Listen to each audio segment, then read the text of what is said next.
We fair children, lost and wild, Dad punishes us, each and every child. But we are feral children, we thrive on chaos. Dad may try to punish us, he will never tame us. Hell in the cell, hell in the cell. It's Dad's test of out might. All kids will go in to fight. There is only one survivor. Bring a shiver, a screwdriver. Punishment is kinetic dance. Leotards moving in a trance.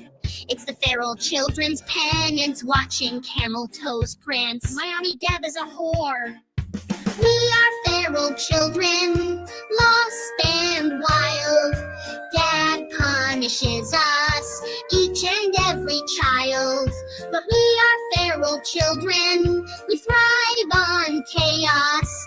Dad may try to punish us, he will never tame us. Miami Deb is a fucking whore. Hell in the cell, hell in the cell. Test of out might. All kids will go in to fight. There is only one survivor. Bring a shiver, a screwdriver. Punishment is kinetic dance. Leotards moving in a trance. It's the feral children's penance, watching camel toes prance. Mommy fucking Deb is a goddamn whore.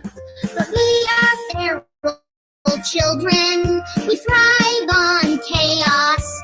Dad may try to punish us, he will never tame us.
Pausing it to tell you, if you like the hot jams that we are opening up the show with, you can thank Turd, aka Melissa Asilam, aka stop changing your fucking screen names.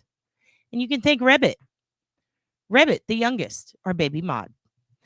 Also, I'd like to announce, even though this is a beef song, the beef is squished. I will explain, but let's continue. Because damn, those ribs looked delicious. Oh my God, Melissa with one ass? You've changed it again. God damn it, Melissa. Hello, Galen. Hello, C. Smith. C. Taylor. Saw Mary fucking Malarkey in here. Hey, girl. Good morning. Oh, shit, it's Darlene. What the fuck she doing? Got a pen inside of her. A pen inside of her. Hey, Shadow, how you doing? Oh, just a little beef. Hello. It's Daddy Bob. Daddy Bob popped up on White Venison in the morning. It's Pedialyte in the morning with Big Daddy Bob. Oh, beef. You made it for a live, Tracy. Those shorthorn longhorns. Oh. Beef. God damn it. Hello, military mop. Melissa, you bitch. Melissa with one ass. You're killing me, dude. So, are we being rated by Pirate Radio? Oh, I don't know. Maybe. Have we been rated? Is that what's going on here? Whoa, I don't want you to see the new info. Don't look at that dossier, kids. We'll get to it. How are you doing today? Hello, everybody. Melissa with one ass is out of handle purgatory. She got her handle back, everyone. Give her a round of applause. Listen, I know that we goof a lot here, okay? It's been probably a week since I've done like a real serious episode. All the others have been kayfabe. They've been fun. And I have to announce today that beef is squashed, okay? We tried to get beef. We tried so hard to get it. We tried every angle. We tried to beef with everyone. We went for the big dogs, the little dogs. I was so mean to JFK. I don't even know them, okay? I know nothing about them. When I said I reviewed the dossier, I was actually looking at wrestling updates. I'm not even fucking with you. They could have been anyone. The fact of the matter is, I am being raided. Fuck. Well, good. I love a good raid. I love a good raid. Update. Hannah is bananas. Okay. Well, let's calm down. We don't know that yet, Carrie, but that's a good rhyme scheme, and I appreciate you. Did you see my email about my cousin missing? I didn't, Military Ma. Military Ma, do you want me to go get it? Do you want me to look at it during this episode? Or do you want me to do one tonight or tomorrow about it? Because I don't know how sensitive it is. Let me know in the chat right now before we get too started, because I will pop it in here if there's time sensitive shit. Absolutely, we can look at it. I have not checked my emails today. I do apologize. But I will pop it in here. I just want to make sure. Yeah, oh no, what happened? Military Ma, do you want to call in? I'll drop a link just for you. We'll derail everything momentarily. We need to find him? Okay. Do you want me to just go look at the email and continue programming and then discuss it here in a little bit? Or do you want me to drop you a link and then you can tell us while I look at the email? Because this is serious. Like, if you have a cuzzo missing, let's just bump everything, because fucking that's going to take precedent. I'm starring this and I'm opening my emails. Thank you so much. You look stunning tonight, Tracy. Yeah, what happened? Let's see. Okay. KP is boosting formula from 7-Eleven. Jesus Christ. She would. Okay, let me drop you the link real quick. If you want to come on and talk to us, you can just use audio if you would prefer. Here we go. I'm dropping a link, you guys. This is for Military Ma. She's got a missing cuzzo. Please let her use that link, because that's very concerning. If my cousin was missing, I'd be fucked up from it. All right. And if we got to do, however long we need to take on this, we'll do that. This shit can wait. You know what I mean? Because this is for real. Like, this is serious. If it's your cuzzo, that's scary. We had another member a while back before the holidays. Also, forgive me if I'm like looking away and hacking. I did take a lot of boy venison, so shit's coming up right now. Obi, did you ever learn what dupa means? No, I know. It's Polish for ass. That's why my parents used to call me a dupa. They'd be like, you dupa, you ass. It's like a thing around our house. It was funny. One of the few words my dad learned from his immigrant grandparents and great aunties and uncles. Yeah. So my bio dad is full blood Polish from Poland, speaks Polish, is his first language.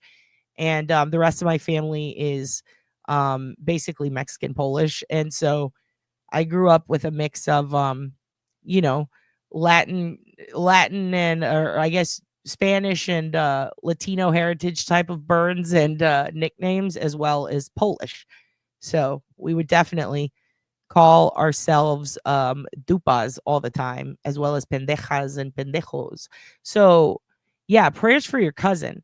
I don't know if Military Ma is going to be able to pop in. If she does, she does. But let me pull up this email real quick. Okay. Yeah. Let us know what we can do to help. Galen, I also had an email I sent you, and I think I sent it wrong. I think I put maybe a period after the Gmail. I'm going to just resend it to you to set up like an interview with you whenever you're available, because I finally finished getting all my questions together for you about search dogs, if you're still down. I actually wanted to reach out to a friend who she had a lot of questions about them because of her missing sister, and she finally sent me her responses. So I would like to ask you those too, if you're ever free. And I'm sorry it took us so long. That's on me. I've just been super busy. Hello, Land Pirate Radio. Hello, Adam, AJ, everybody. Lucky I had hillbillies on the other side of Punnett Square. I mean, we are all hillbillies still. I can tell you that much. Definitely. Okay. Here's what I'm going to do. I'm going to go pull this email up, and maybe Military Ma will pop in to say hi. She probably, if she is going to pop in, she might need to figure out the StreamYard shit. I'm putting another link in there for you, Military Ma. I'm going to hit play on this because here's what I'll do. I want to read the email and get the info. So, yeah, I'm totally a hillbilly. You guys are too, and that's why I love you. Hello, Tiff. Hello, everybody. Hello, Ernie. Ernie's starting at 2x. I always warn against that because I sound insane at 2x. Okay. While I go read this email about Military Moscazo, which I apologize, I'm gonna try to keep up with my emails more. I have been kind of sick off and on. It goes away, and then like I feel great for 10 hours, and then I shit the bed. It's just bad. It's not good. I didn't actually shit the bed, but I get really sick and it goes in and out. Read the emails, maybe put the word out. Okay. So let me do that. I'm gonna play this real quick, Military Ba. It was part of our stream tonight, and I had it set up for you because I think it's so insanely interesting. This is an 8-minute video, which I was kind of worried about. I was like, ooh, it's like a long ass video to show the kids, but honestly, it's gonna buy me time. Let me go pull some info on your Cuzzo and see if there's any OSINT that we can maybe apply to it while I play you guys this.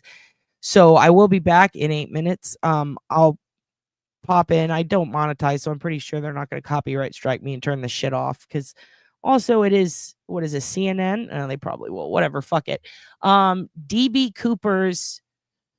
This is a big one. I'm just going to tell you what it is, and then I'll play it for you. So get prepared.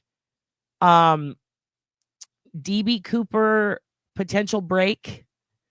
Apparently, one of the lead suspects, if you guys didn't know, DB Cooper is one of the most famous plane hijacking stories of all time. Nobody could figure out who this fellow was who hijacked a plane and then parachuted out of it. I think he was robbing people. I don't actually remember exactly why he was doing it, but they could never figure out who he was. And it's kind of like the, where they buried Jimmy Hoffa type of thing, who killed JR type of thing, So with this situation, it's just always been a mystery. What's up with DB Cooper? So they found possibly his parachute, because one of the lead suspects historically that they've always gone back to and been like, this could be the guy. I believe the home went up for sale or something with his home. And they were able to go through it, and a parachute was found that matches the exact parachute that was used in the DB Cooper hijacking. So fascinating stuff. This isn't the only one I'm going to show you today. There's updates in some major cases, including JonBenét. And it's not just because of the Netflix doc, but it's because of the Netflix doc. Like, people got pissed off after being duped into blaming. I shouldn't say duped, because a lot of them just blame the family because they're fucking assholes who don't pay attention to things. And some people, there was a pretty good case put forward as to why, people thought it was the family or it had to be related. And it's because the police withheld a lot of very pertinent information that could have cleared them long ago. Even when they tried to clear them, the police fought against it, even though they knew that the family had nothing to do with it. People are furious now. So we're going to cover those today. I'm going to go read this email. Let me show you this DB Cooper shit, because it is blowing my mind. Like, I used to be pretty into this. Like, again, it was a long time ago when I remember researching this shit, but it was so fascinating to me that someone would jump out of a plane, like professionally, like with a parachute, and then just never be found again. It was just odd, especially the description of him. Like, this is a guy, like, what was he, in a suit? Like, it's just crazy. So I'm going to hit play for you. I'm going to go read this email, and then we're going to find out what we can do to help Military Ma and her cousin, okay? So here, let me play this for you. I'll be right back. And put in the comments what you think about this. Do you know who DB Cooper is? Were you ever interested in this story? Does it blow your mind that this is coming out now? Do you think it's legit? Or do you think it's someone trying to cash in, like when people find the Zodiac mask in their cousin's or uncle's basement or grandpa's basement and they go, he was Zodiac? I mean, what do you think? Here we go.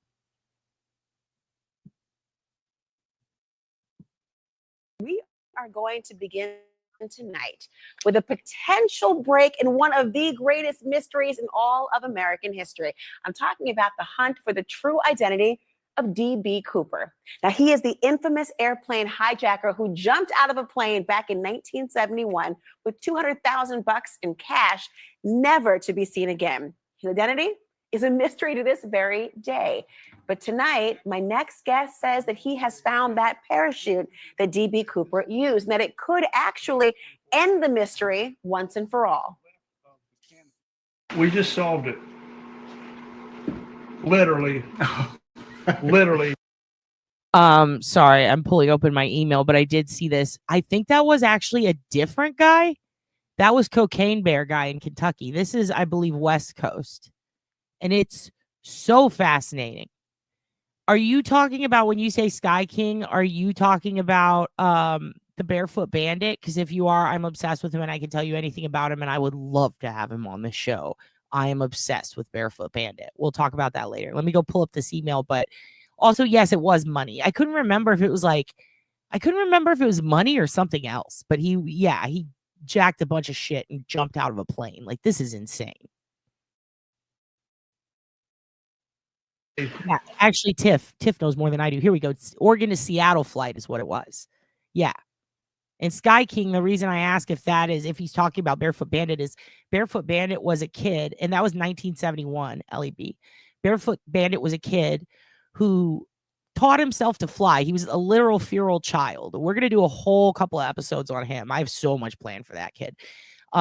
His whole story, tragic, sad. He's still alive. But he was doing a lot of it for his mom. It was like, not because she asked him to. It was just fucked up. It was a kid who went feral, learned to fly, and then tried to fly planes. He would steal planes and just fly them around. But yeah, it was 1971, Oregon to Seattle flight. Well, here's the thing. The good news is no valuable resources being lost on this. They have not been they haven't invested in this case in a long time. This is just a guy who was obsessed and apparently happened to find the info. Yeah, but in 71, 200K, I think was a lot more. I don't know though. All right, let's keep going. This is the rig, because they know what rig he used when he jumped that night. Now, he says it belongs to a man named Richard McCoy Jr. Now, look at the side-by-side comparison. The parachute was found on the McCoy family property about 2 years ago. Now, he has always been a rumored longtime suspect and was killed in 1974 after pulling off a similar heist, but there's never been any proof linking him. Now, bits of money have been recovered in the past, and there have been literally hundreds of tips and leads over the years that have gone exactly nowhere. But according to my next guest, his discovery of the parachute caught the attention of the FBI, who then visited the home and took the parachute into custody. Now, we asked the FBI about this, and they wouldn't confirm nor deny. They would only point us to a 2016 statement that basically says they've stopped wasting resources on this because they've gotten nowhere. But they say something very interesting at the end of that 2016 statement. And before we get to what they said, this is going to be available to FOIA soon. And best believe I'm FOIA-ing it because I want to know. I want to fucking know. Yes, the FBI's official stance was that he died, but that's also why they didn't want to fund the case anymore. And I do wonder what McCoy has in his history. Because if he was assisting the FBI in something, or at one point was an informant for them, then it all makes perfect sense as to why we don't know shit. All right? I'm going to keep going. I'm looking through my email right now.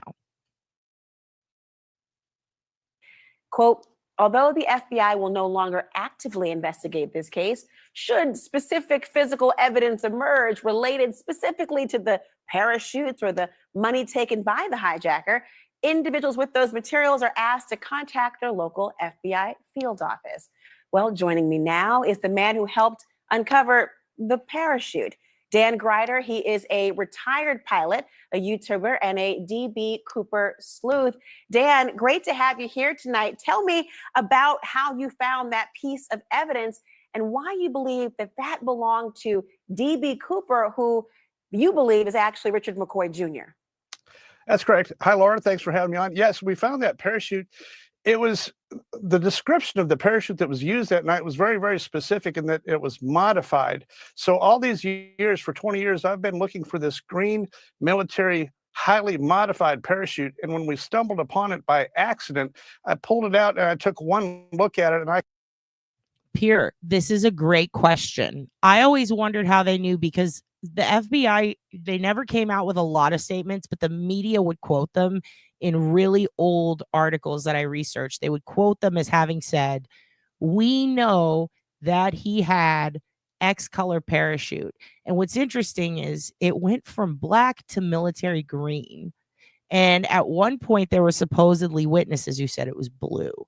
However, it was confirmed eventually exactly what parachute it was, although, again, it was spoken to the press from an FBI spokesperson. They never say exactly who's telling them. So I do think that what's interesting is in 71, there were very specific parachutes available. And I remember going down a rabbit hole and there was really only 10 or 11 possible parachutes at the time that could have been used that were in the same description that they were given. And a lot of them belonged to ex-military or had to do with paratrooping. So it's very interesting. It's kind of like the wing walker thing in the Zodiac. Very interesting that this exact parachute, again, look at it unraveled here, happened to be crated up in this home of a lead suspect. Very fascinating stuff. I could instantly see the modifications. But what were these modifications? How could you recognize, say, also icy ducks? I'm so sorry, hun. If there's anything we can do, please let us know. Everybody send your prayers to icy ducks mama. I hope that she stabilizes or is stable and does okay. You know, I know right now it might seem hard. It might feel heavy, but if you need anything at all, reach out to us. I am so sorry, honey. I hope that she gets better. I really, really do. We have to just, at this point, there's not much you could do. It's in the hospital's hands. But again, if you need anybody to uplift you, if you need to see a goofy video, if you need to talk to someone, we're here for you, hun. We love you, IC Ducks. say one parachute from another? Well, it's in the parachuting world. It's very easy to tell. You take one look at where the ripcord housing is, and all the modifications that were done to the front side of that. I knew what I was looking for when I pulled that out of there, and it matched exactly on first glance. I already knew this is it. It was found in McCoy's mother's possessions, deep in her storage with all of her prized possessions. She was a grandmother not related to aviation or skydiving, and she had the parachute, the canopy, his logbook. She had all that stuff tucked away in her private possessions that hadn't been seen for 53 years. That's unbelievable to think about. And the modifications, I would assume, would have facilitated the ability to do the very heist that people have been fascinated with. But you also say that the FBI asked for a DNA sample from one of McCoy's children. What are they going to do with that? So this is fascinating. That is a good point. A lot of people said that, right? Because they gave it to him. Here's what's interesting. Some people believe that there were plants on the plane who had this shit ready. And also, you'll notice it had his name on it. I think that gives credence to this being an inside job and he had help, personally. What do you think? Do you think that perhaps somebody flying the plane was a friend of his? Let's keep going. Yes. Well, I've been tracking this thing for almost 20 years. And over that 20 years, the McCoy children have never come out. They've never spoken to me. I tried like crazy to get these kids to talk to me, and they would not talk to me until both their mother and their grandmother died. Their mother, Karen McCoy, was an accomplice in both hijackings. And what most people don't know is that there was actually two hijackings. There was the first one, the D.B. Cooper one, and then the same guy, Richard Floyd McCoy, he went back and did the exact same thing 5 months later, April of 72. It's the same guy, but none of the kids would ever talk to me about this until they were both dead. And then they felt relieved that their mother was no longer in danger of going to prison as an accomplice in the D.B. Cooper heist. that's incredible to think about, that they may have, according to you, believe that their family was somehow connected to this. There was not a charge for the mother, I understand, but you say McCoy's family, they also found a logbook. What was in that? The logbook was a parachute jump logbook. It showed 39 previous military static line jumps accomplished by McCoy in the military. He served 2 terms in Vietnam. He was a helicopter pilot,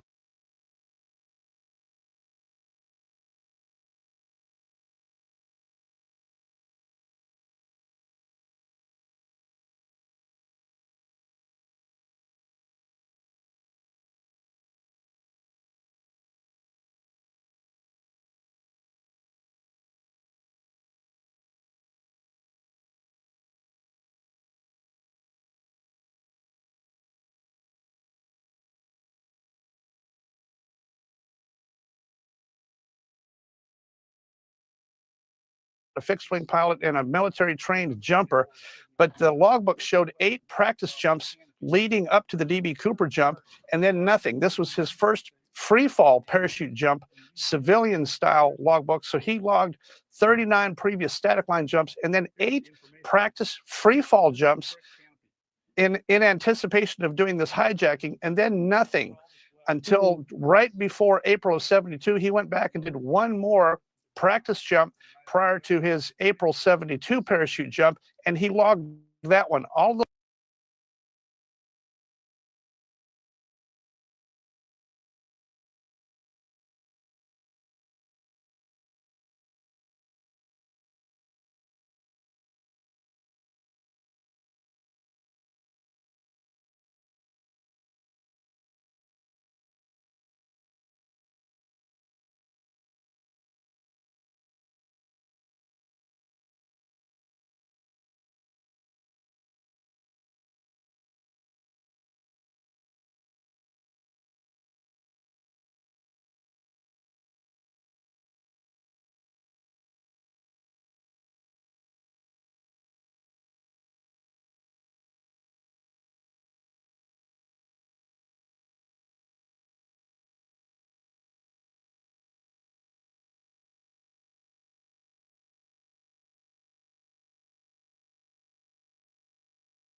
those jumps are in there.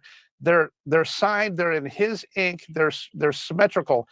Everything matches. Larry Patterson's logbook matches Richard Floyd McCoy's logbook. They're a perfect match. Wow. And what would have given the children an indication that either of their parents they believed to have been involved in this? Well, they grew up with this deep family secret. This is one thing that the kids will tell you. They're not giving any interviews right now, but they will, if they could, they would tell you they're not talking, and they've lived a lifetime of knowing that they cannot talk about this. That was their family mantra. They could not talk about what their mom and dad did. Their mom and dad were both complicit in both hijackings, and they knew it. Wow. I mean, you say that the FBI contacted you after you released your evidence video on YouTube.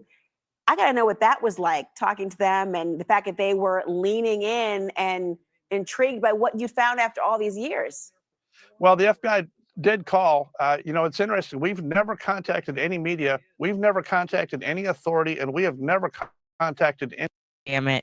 God damn it. Was it not showing me? Could you kids not hear anything I was saying? Son of a bitch.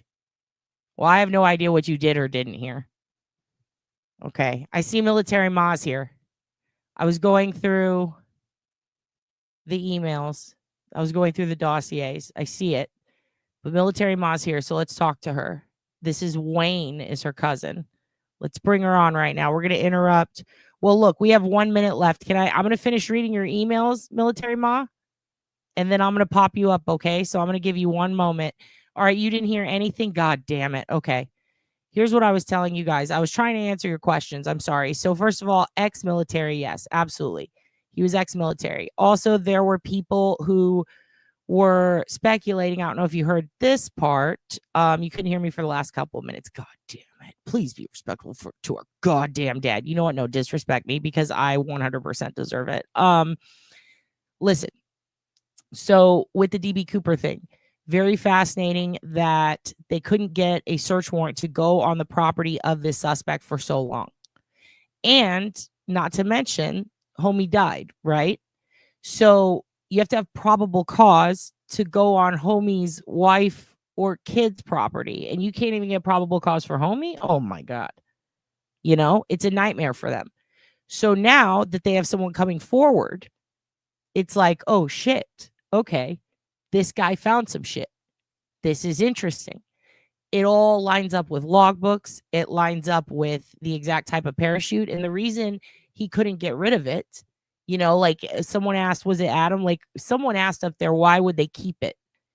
So I think the reason they would keep it is because it's actually safer to protect his identity than leaving it outside of the house, because it did have a lot of identifiable characteristics. It matched it. And it literally had this guy's name, like his family name. So keep in mind, they were finding money in the woods, and this is in the 70s, and they were able to connect it to the case. So with that said, you know, I think that for him, knowing that they didn't have probable cause, they couldn't go on his property, they couldn't raid him.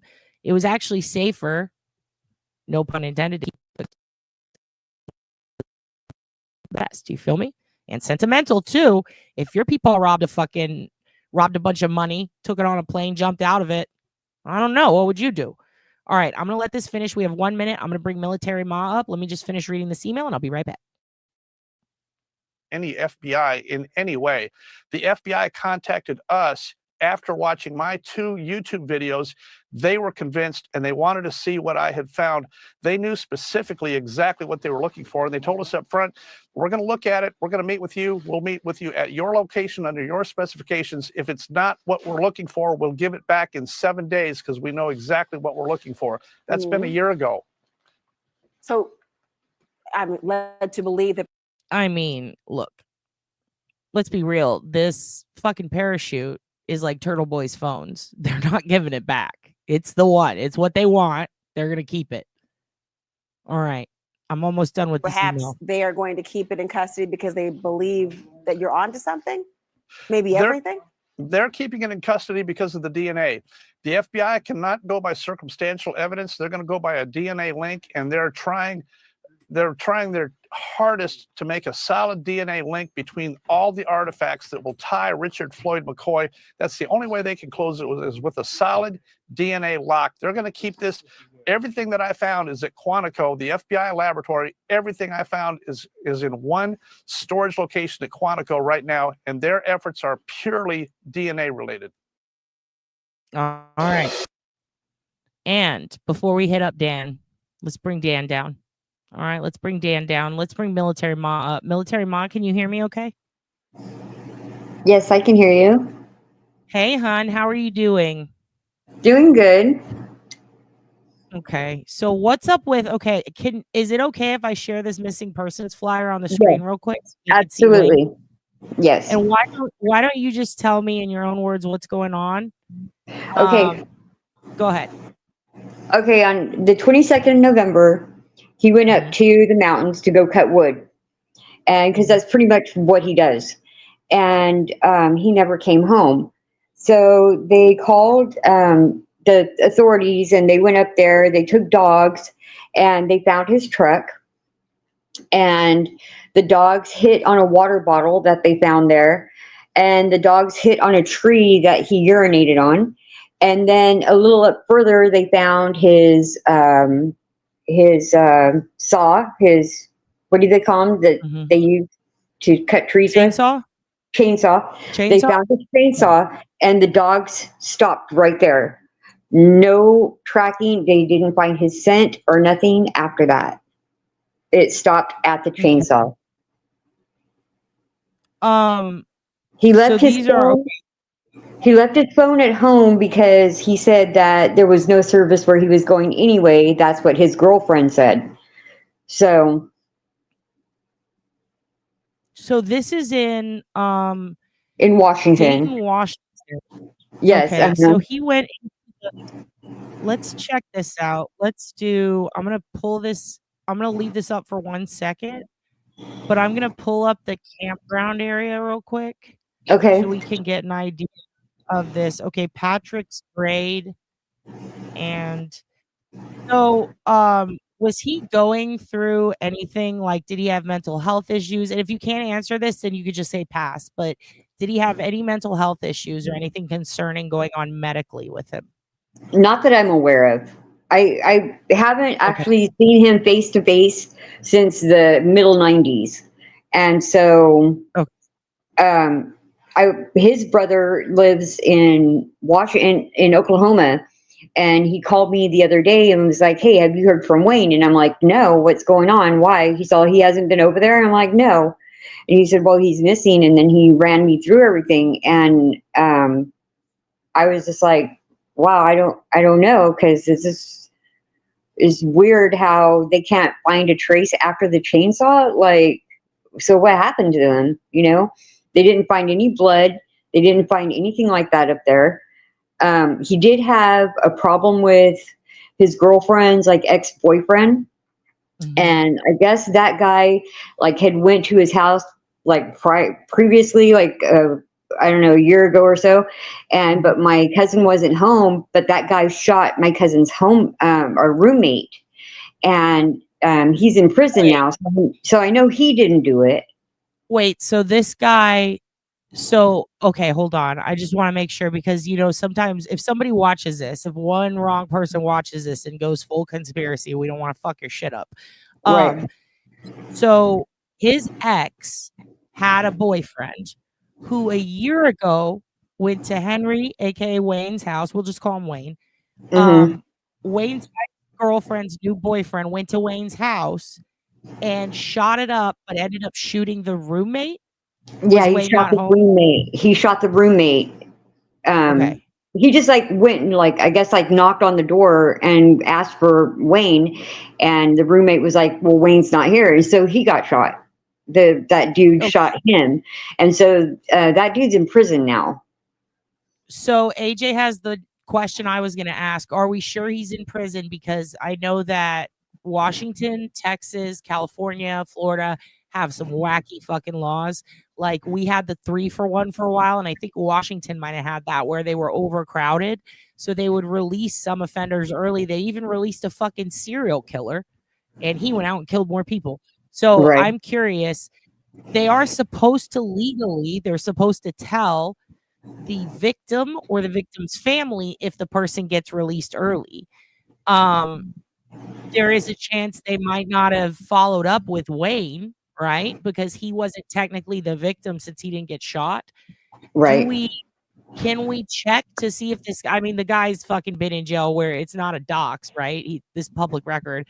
Can you know the guy's name? Check I and see if don't he's know. for sure.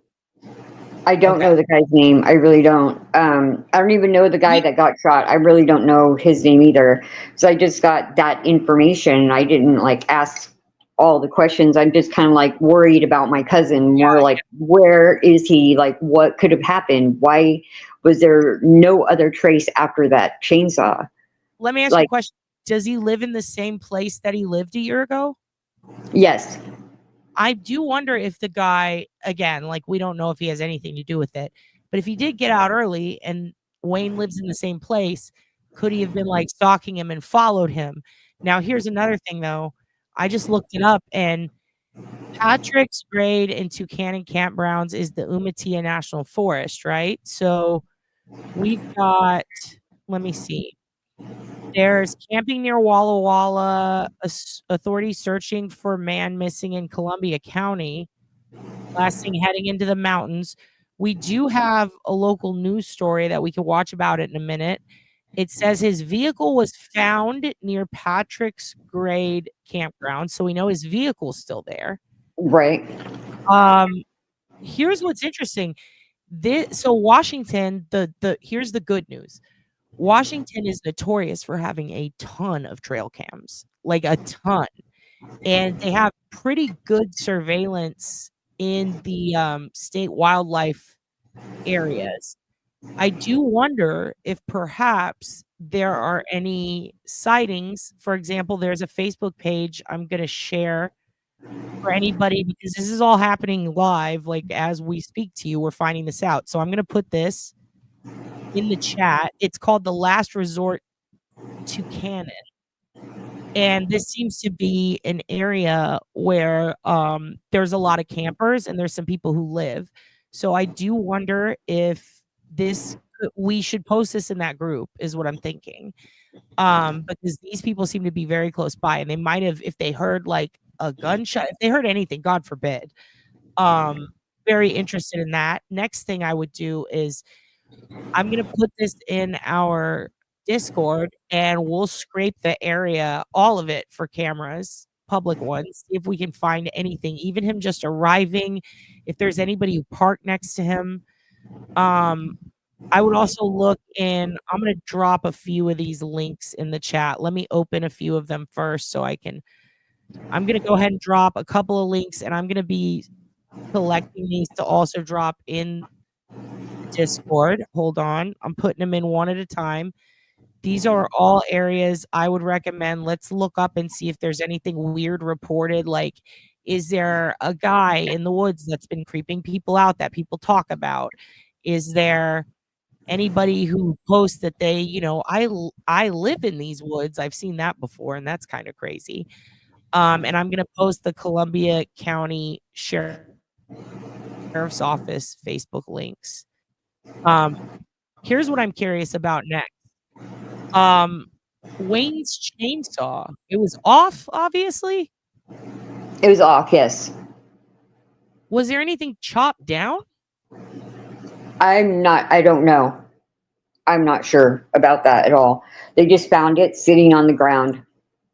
Okay, so he took his and then chainsaw. After the chainsaw, they took the bloodhounds up there, and they took cadaver dogs up there, and no trace after the chainsaw. Okay, so, and I think Galen was here earlier. Galen, I don't know if you're still here, hon, but do you have any thoughts on that? What does that mean? Like, what does it take for a scent dog to lose a scent? That's what I'm curious about. Like, if it suddenly stops, I know in kidnapping cases, I've seen in a lot of casework that, or I guess files for solved cases, if a scent dog stops and, it's in the road, then most of the time they presume that someone was picked up by a vehicle, right? If the scent stops and they're near water, then they presume they went into the water. Galen, is there any reason you can think of for a scent dog to stop tracing or not be able to smell something on land in woods? He pissed on a tree, right? And the dog smelled that. Right. The weather conditions are crucial. Okay, starring this. Should we look at the weather that day? That is a good point, because rain and shit can wash it away. And it's always raining. Washington's always raining. It's always raining, and it's very cold. It's raining. If it's not raining, it's sprinkling, it's misting. Like, it's always wet up there. I was there on 4th of July and it rained. Okay, and he went missing around Friday, 11/22, and he's in the mountains. What is the wildlife like there? That's what I'm curious about also. Like, is there any chance, like, are there bears up there? I would assume so. But I was thinking that too, and I was discussing that with my son that's in the Air Force, and he made a good point that if they didn't find any blood, because it just not reported that they found any blood, you would think that if a bear or something got him, that there would be signs of blood somewhere, even spots, or the dogs might trace him further, but there was nothing, no blood, no nothing. Yeah, and also if you have a chainsaw, right, and a bear's coming at you, you're going to defend yourself with it. That's exactly what my son said. Yeah, and so you would at least see bear blood or something. And then here's another thing. Would he drop the chainsaw to run? Is it a big ass chainsaw? Probably, right? He's in the woods. Probably, yeah. So if he had to run from something, and this is a Galen question. If someone's walking, where's Galen? Here she is. Okay, wait, she said something. Let's see what Galen says. The temperature matters. Okay, it's been cold. It's November for sure. They did LEB. They said a scent dog and a cadaver dog is what I'm reading here. It said both. What was Color's fight questions? Did he cut any wood to know how long he was there? We're not sure on that, right? Right. Okay. And also, I mean, obvious question would be, did he cut a tree down and it landed on him? Then they would have found him. So we know that that's not a thing. That was like the first thing I was thinking of, but obviously no. Okay. The truck is still there. Is there any wood in the truck? Good question. But also, this is a public, that's what's concerning. It's a public campground. He couldn't really cut wood, right? Or, Right. I don't believe that there was any wood in the truck. yeah. And also, like, I don't know that you're allowed to go cut down trees in a public campground, especially like these are camping grounds. So that's a bit strange, but I could be wrong on that. With Well, Walla, did you say it was like a national forest? yeah, it's So and that it's, would be, wouldn't it be against the law to cut wood in a national forest too? yeah, it would. So Washington State Fish and Wildlife runs it. So yeah, that would be, and everything I'm seeing here says the same. I don't know that he would be allowed to do that, but I mean, But I don't then know though, because they might. again, if he's No, go like, ahead. he might just be cutting the wood whether he could or not.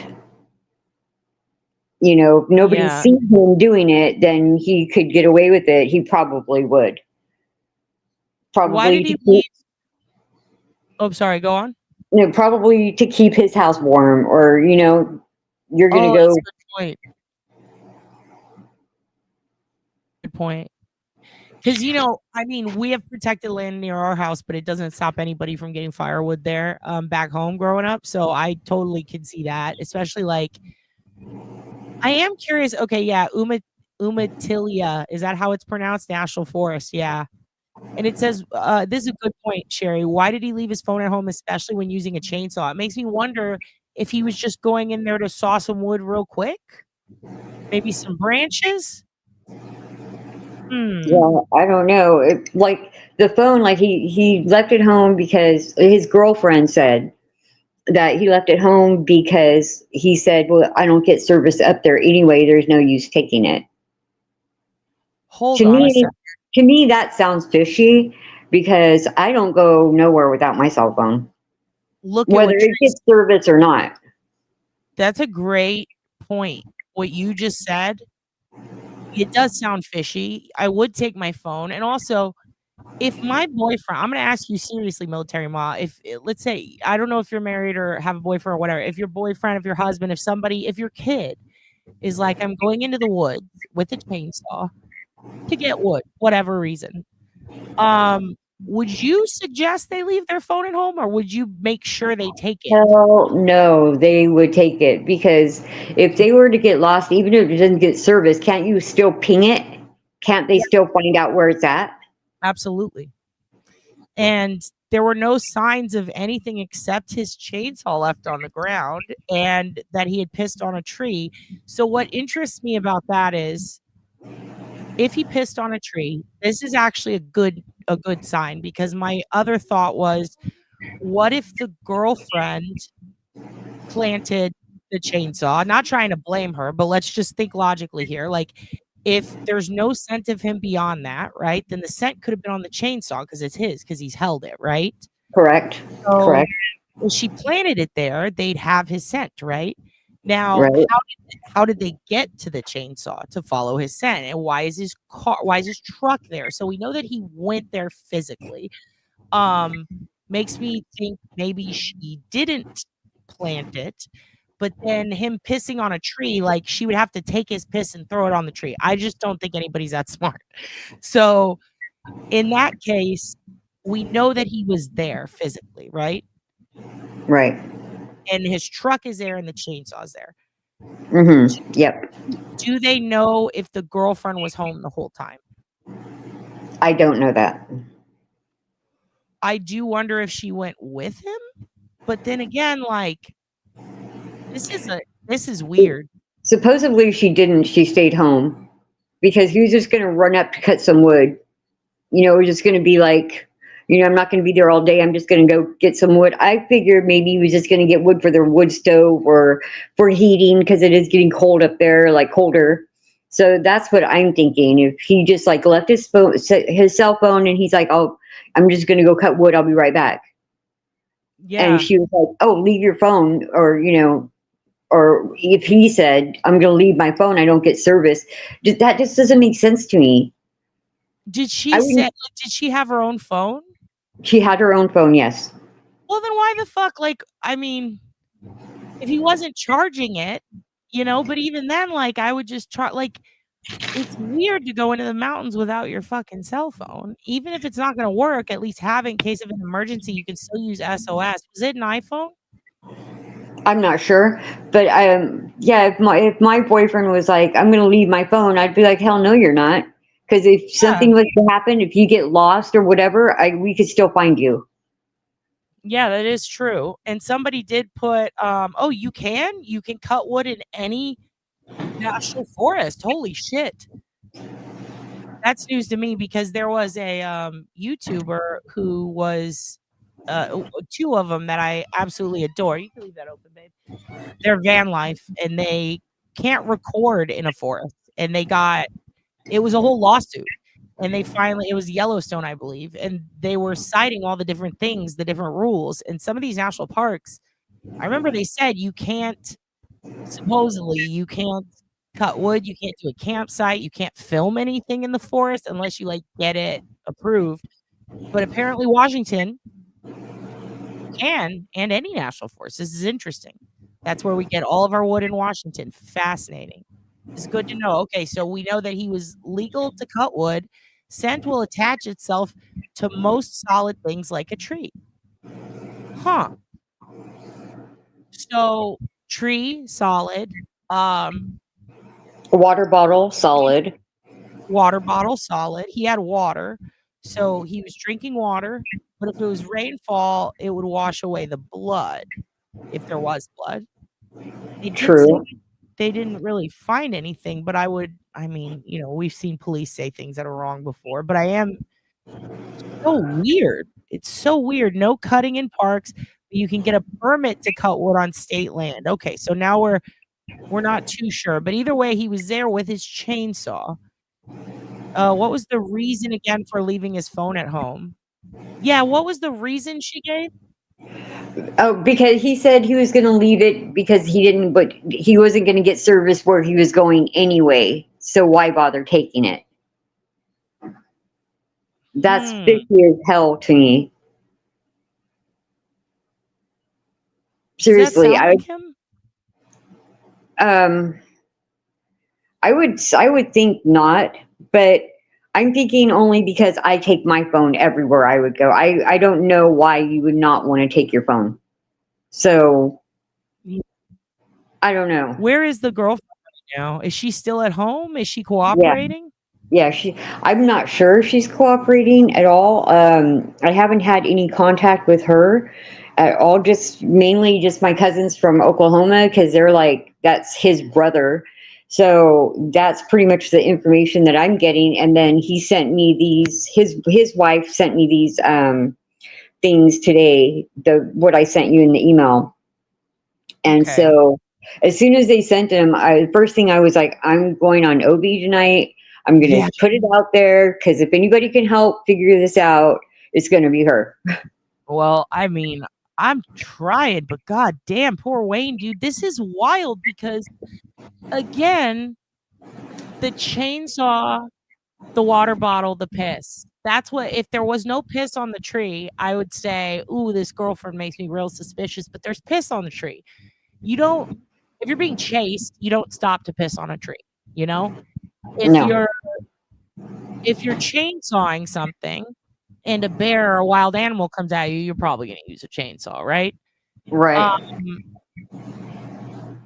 I would think, okay, so if you're scent, it can stick to anything hard, but also if you're walking and dogs can track you, what about running? I wonder, Galen, if you're still there, does running throw off the trail, so to speak, because your feet are barely touching the ground? Like, this is so Wild. And I could be generational with the cell phone, though. That is a great point.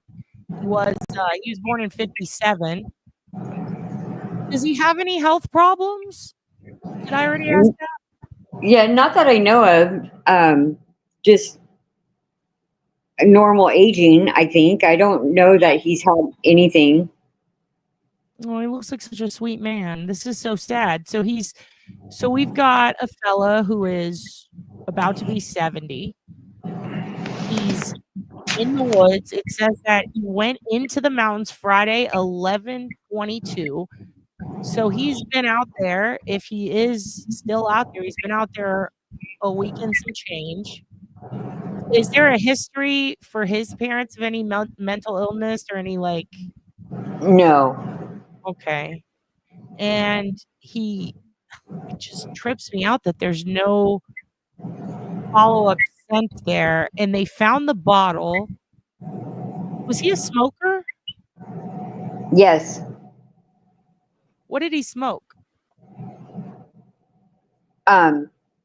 Cigarettes. Do we know yeah, but do we know the brand? Like, Oh no, I don't know. Knowing him, probably like I don't know if they have like different states have like a generic brand or whatever, like a Seneca or Fortuna or whatever the cheapest brand is. Because I'm sure like he doesn't have a lot of money, so yeah, probably whatever the cheapest brand is there, Seneca, something like that, yeah. Well, I wonder, does he have Facebook or any like social media at all with pictures of him, or does anyone have pictures of him on their social? I don't think so. I don't really know. I didn't even check the Facebook. I was just like so like in a hurry to like send it all to you and then talk to you about it and that I didn't even check Facebook. I didn't even think about that. I've just been like so in the moment of just thinking like where could this guy be? Okay. I see. Okay, Galen. It's just so weird. Like seriously, it has my head like I don't understand what could have happened if there's like no sign of him, no blood. But like I didn't even think about the rain washing the blood away because I don't think they showed up there on the 22nd. Yeah, we can actually check. Here's what I'm going to do. I'm going to make a list right now and let me just type this out so I don't forget some proactive things we can do to help that aren't going to hinder. Let's scrape the area for cams, including trail cams. Let's try to find any traces of Henry D. Mitchell, aka Wayne, on social media. And again, don't go IRL anybody. This is like one of our channel members. This is our fucking sister. We don't want to fuck with her family. But if we can find any pictures of Wayne smoking, the reason I'm hung up on that, people don't really swap brands that often. If somebody were to find a pack of cigarettes in those woods somewhere, you know what I mean? Or like just a ciggy butt in the area. Because I don't look, you might leave your phone behind, but as a cigarette smoker, I don't leave my cigarettes, right? So Right. I do wonder if we can't find a trace of Wayne's quote unquote scent, if his ciggies or the butts are anywhere. And we can maybe find out what brand by seeing if he's smoking any of it on social media. And then maybe in those local groups, be like, if you happen to see a half empty pack, you might just think it's trash. Please call us or something, like call this number and report it. We can attach a photo if we can find one proving it. And I say that just because I know it sounds crazy, but the amount of cases where a cigarette is a good trace to find what happened to someone. It's been fascinating how many of them, including serial killers, they've been able to catch people using that. Another thing I'm wondering is we need to do a historical weather search. Let's see what the weather was like that night, and then let's go through the police radarist broadcastify, or we'll say not radarist. We'll go through the broadcastify and police call logs and let's look through the incident logs to see how far after the fact he was, like, when exactly he was reported. We know on the flyer it says around 1200 hours. That's when he went into the mountains on 11/22. Let's see how Right. long it took to report and how long it took to respond, which we could find all of that online. And then Galen sent me something, and let me pull your email. I'm going to forward it to you now while we're here live so that you can get this email. Galen has personal info to send you. It's her cell and her email. Okay. Actually, I'm sending Galen yours. So Galen, you can Okay. send to her, and I'll forward it to, just to be sure, not to waste any time. So let me forward this to you real quick. All right, there we go. Now Galen works with search and rescue dogs, scent dogs, cadaver dogs. She's dog mom. She knows everything about those dogs. She trains them. She's a professional. She's worked with search crews, so she can probably give you. Thank you so much, Rabbit, for following up on that. We can definitely get you in touch with her because I think she's also in the area. I'm not entirely sure, but I do think so. Missing 411. It's a good. I'm going to put that on my list just because that is a big thing, and I'd like to look up the last thing on the list, and I'll share this list with you kids. Any incidents or odd sightings from that week. So plus or minus 3 days, let's say, before and the week after. And we'll see if there's any weird, like, you know how sometimes it's like this guy came up screaming at me at my campsite and he had a knife, shit like that. Let's see if we can find anything like that. So we'll pull any missing 411, any incidents or odd sightings from that week in the area, any criminal reports from the area. We'll look at the weather. We'll do police broadcastify and call logs and incident reports from that week. We'll try to find any traces of him on social media, find out what kind of smokes he smokes. It would be good if we had a description of his clothing also, but we'll also do trail cams. And we'll see if we can also, one thing I would love to do is see if we can find out who the name of the guy who shot the roommate and if he's still in prison, just to be safe, because one guy gets out, he still lives in the same house, and that guy gets put away for fucking up. Anyone who's crazy enough to go to someone's house and shoot at them, you have to presume if they get out in a specific time frame, they might actually come back because people are fucking dickheads. So and we don't even know that guy may have a brother, a cousin, a friend, that is like mad because he's in prison for doing that and taking over the thing of getting rid of Wayne. You just never know. You just don't know. I was also wondering right now. I wonder how many other, like the missing 411. I've seen those shows and stuff. I wonder how many people are missing from that same area. Yeah, that's on our list. I want to go through. That's what I mean by any incidents like around that area. Anybody who's been missing in that specific park, in that specific campground, really that entire area. And I know that people look at forests and think like, oh, this is, even if he lived there his whole life, you can still get lost, And if he took off running from something because he thought he heard like a mountain lion or a bear and it didn't catch him, but then he ended up getting lost, it would be good to kind of know, whether or not that area has any odd reports, odd sightings. Also, if I can get an exact coordinate, because they do often put coordinates online sometimes shouldn't say often, sometimes for cases that are active like this. If we can find the exact area, that would be nice to see any follow-up or to try to utilize. Here's the shitty thing. The forest usually has like a big canopy over it, but every picture that I've been looking at on the side, it does look like there's a lot of open pathways and topography and satellite footage to look at. So that's good. I think that's interesting. Also, Sherry D has a good point. Yeah, were those his words, according to the girlfriend, his speech pattern? Does it sound like something that he would say? I don't know. But Yeah. then again, like she knows how his speech pattern is along with everybody else. So is it something that she just made up because she knows he would say that? Or you know what I mean? Yeah. So if she lives with him, she would know. Like she would know everything about him. So I don't know, especially to me why he would leave the cell phone.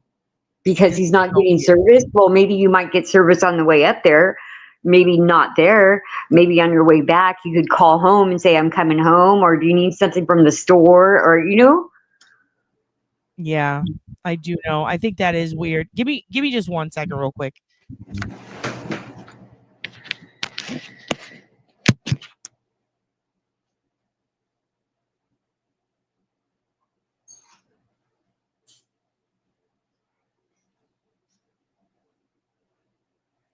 Okay. I do have some questions for you. Sorry, the Hugin comes and attacks me and headbutts me sometimes. All right, let me see. Are we sure it was pee? I mean, I'm pretty sure. I don't think they licked it or anything. I think they know, AJ. I hope not. I hope not. That'd be. I mean, if I was a cop, I would pretend to lick the pee, but that's just me. Bears and wild animals aren't coming near you with all that noise. Yeah, if he was, I do wonder if there was. You message her. Okay, we got it. Nope, running doesn't matter, says Galen. So they should still be able to track him if he ran. Okay, dude, there are like whole ass trees all over the ground. You don't cut down anything. Oh, Yeah, that's what I was thinking too. Yeah. okay. So he would have just been looking for down fallen trees. And chainsaws are very heavy sometimes, especially if you're going to cut up a tree. So he's looking for one that's fallen. Thank you for that, Colors Flag, because I don't go chop down trees, so I'm not sure what the protocol is, but that is a good point. Do we know if it's his pee? I think so, because the dogs are trained to get his scent. Spirit 6. Okay, is that a guess, he said? Let me see. Has no one here been in a national forest? No, they are. It's just, I mean, well, I guess maybe not. I have been, but the rules are different in different places, I think. Also, sometimes it's legal to do things in a national forest, but then the state will just illegally be like, no, you can't do that, because that's what happens in Texas. Yes, dogs hit on it. He does smoke, but we don't know the brand. Not sure how the human handler would know it was urine the dog triggered on unless they saw it puddled for some reason. Galen, wow, interesting. They said it was on a tree. Yeah, they said they found it on the tree where he peed. Yeah, supposedly that's what they said. Yeah. Oh, wow. Okay, starring this because Galen says that she's not sure how the human, and she is an expert like for many years. So I'm very interested in that. I want to know that too. How do you know it's his pee and not someone else's? I think because they would have given his scent, right? But also, yeah, wouldn't they? They have. This is a Galen question. Does the dog have to smell the pee to connect the pee, or does your pee go to your scent? This is interesting.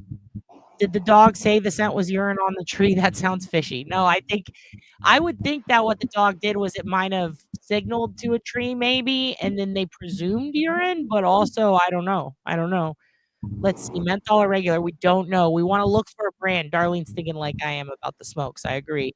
Can moisture also hold the scent with the exception of a complete downpour maybe?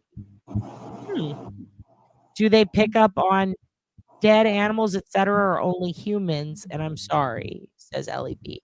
I mean, Galen, I'm sure, is watching and she will let us know.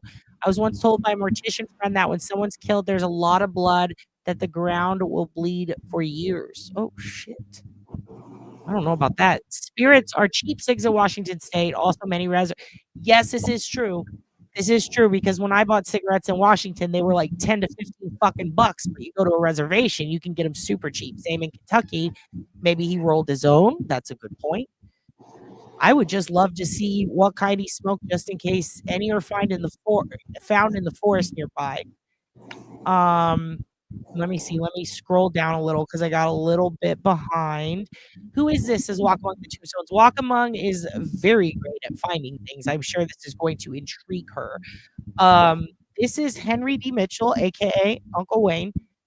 Or cousin Wayne, your cousin. This is Military Ma's cousin. He went missing on 11/22.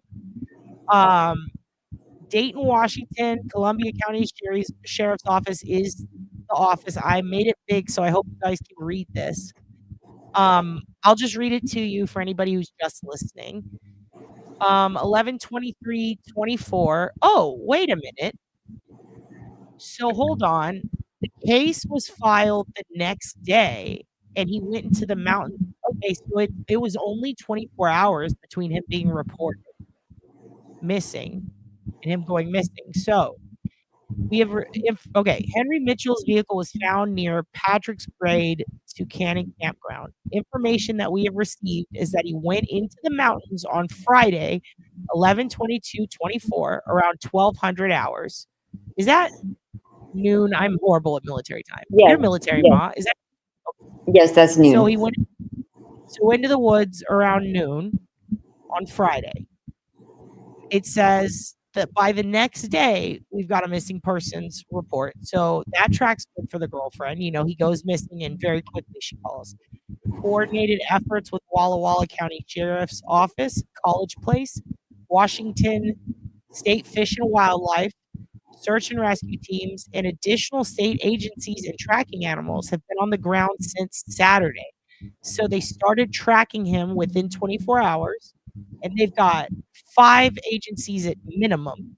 So that is great. That's a great response. If you've seen this person or have further information on his whereabouts, please contact the Columbia County Sheriff's Office through Emergency Dispatch Center with a phone number. And this is Henry. Okay, here's what we're going to do. I'm going to scroll to the bottom because I'm already way behind on these comments. Do you wait, some on FB posted more people have gone missing in that area this last year than I've ever really known about, though. It should be considered in this circumstance. Oh, very interesting. Thank you for that, JB. Yeah, there was a scent dog and they said they had. So this one says teams or whatever. What does it say? Tracking animals, right?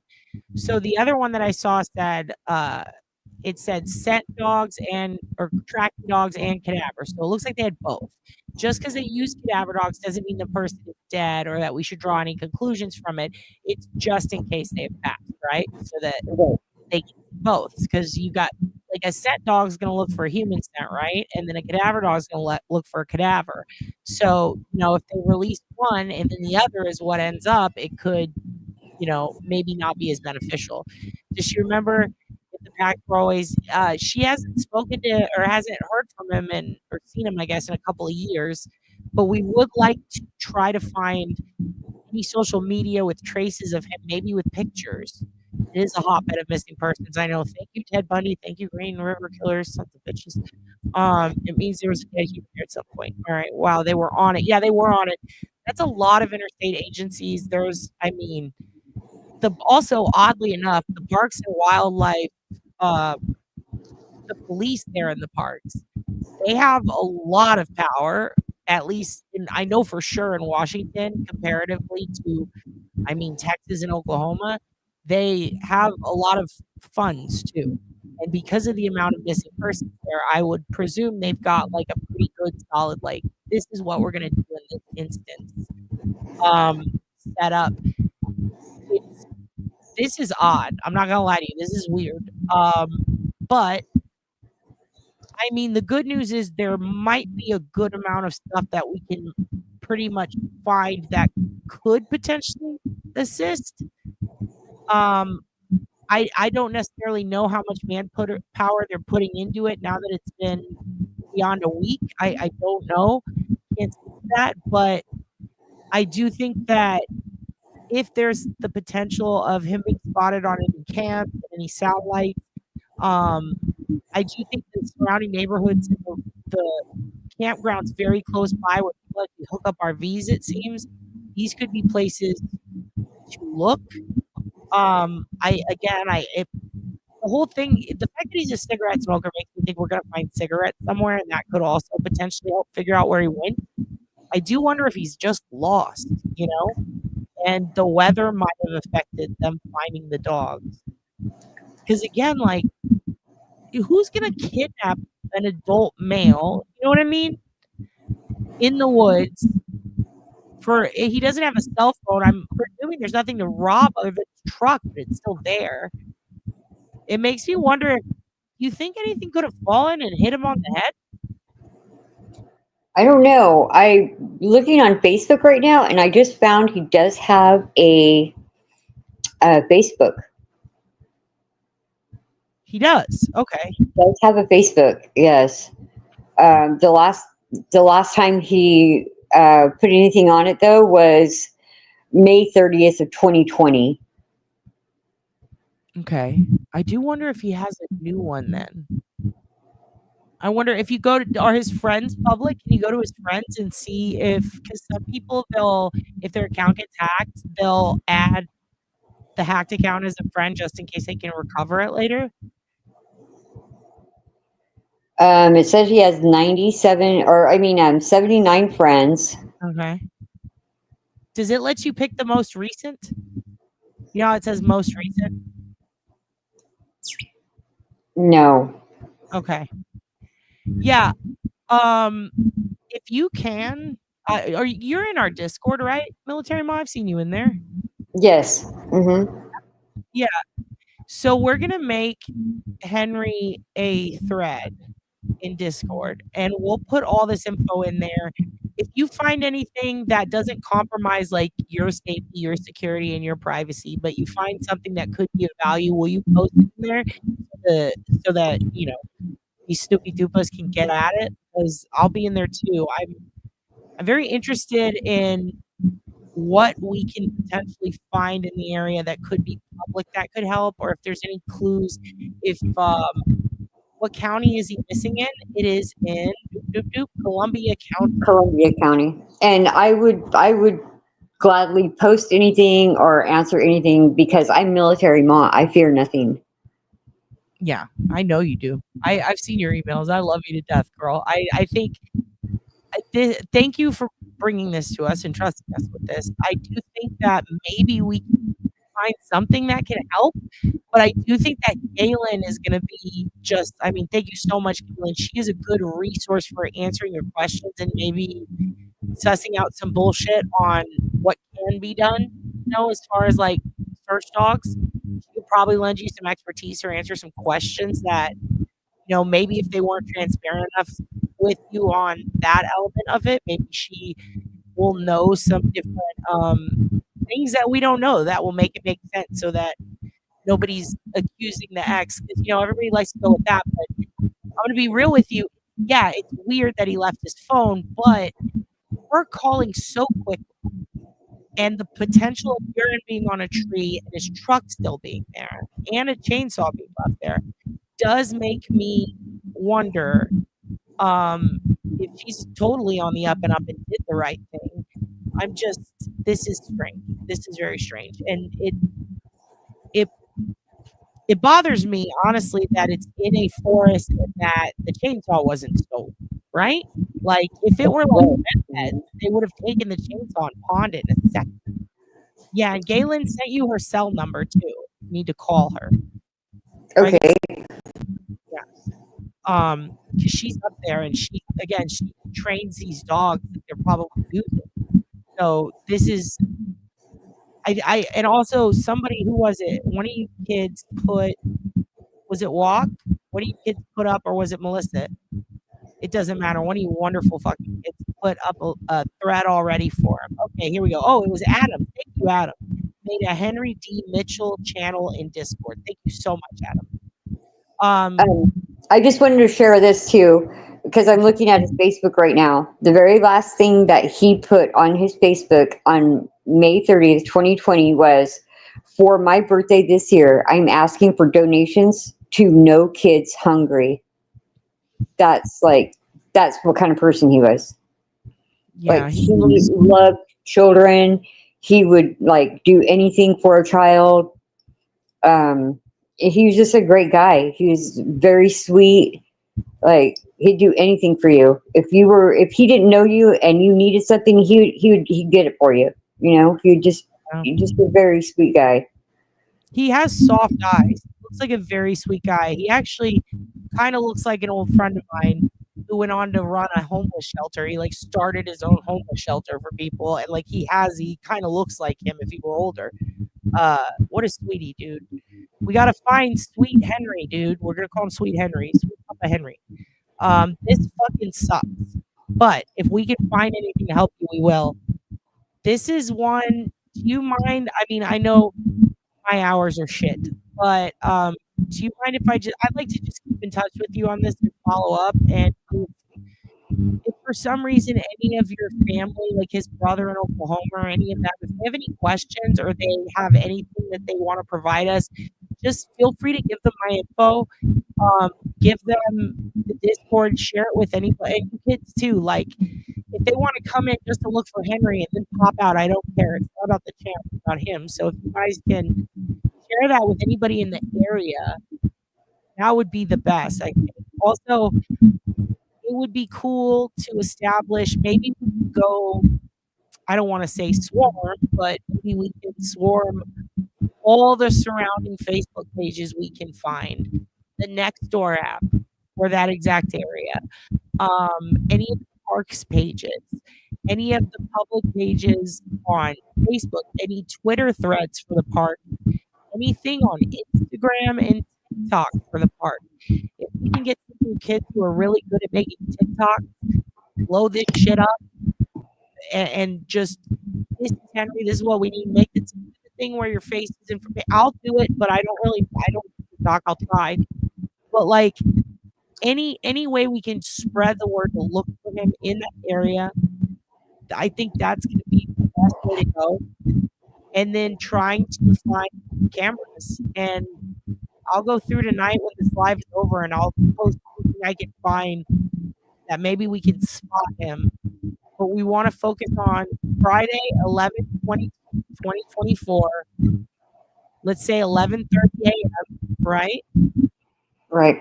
So 30 minutes or even an hour before, let's say 11 a.m. until now. Like, that's the peak point. I would even go maybe 2 hours before. Let's go the morning of. Let's go 9 a.m. that morning, just in case he spotted, like, maybe getting cigarettes, maybe getting gasoline in his chainsaw. If you find any cams that show his truck parked, and is there anybody parked near him? Any reports of animal attacks in that wooded area? I'm gonna put this link that we made during the live in there. And military mom, if they have information, obviously we want them to contact the police. We want them to contact you, and if so, how? Absolutely. Okay. By email. You can put my email up there. They can email me. I check them every day. Definitely call the cops. Definitely let the sheriff's department know right away. Okay. We're just like, I'm super worried. It's just so odd that he disappeared like that. And we're just like, our minds are blown over this. Like, how could somebody just disappear like that? And what I was also thinking too right now is, like, they didn't find blood in that area. And like, what if you're right? Maybe what if an animal, before he even started that chainsaw, a bear came up or a mountain lion or something, and he ran. Yeah. And that's why they didn't find blood there, because it didn't happen right there. Yeah, and you know what? Galen did make a good point earlier. She said, it's not going to matter if the dogs can still track a scent if you run. But if a bear is running after you or a mountain lion, is the bear or mountain lion going to cover that scent of the person? I wonder, or throw it off. I don't know. Oh shit, military ma got, I think her signal got booted. Maybe she hit a button wrong. I don't know if she wants to come back. She might have ran out of juice or something. Hold on. I'm going to share him again. I want to keep his face up there for you guys. And actually let me scroll up. There we go. That's Henry. I think military ma accidentally got, or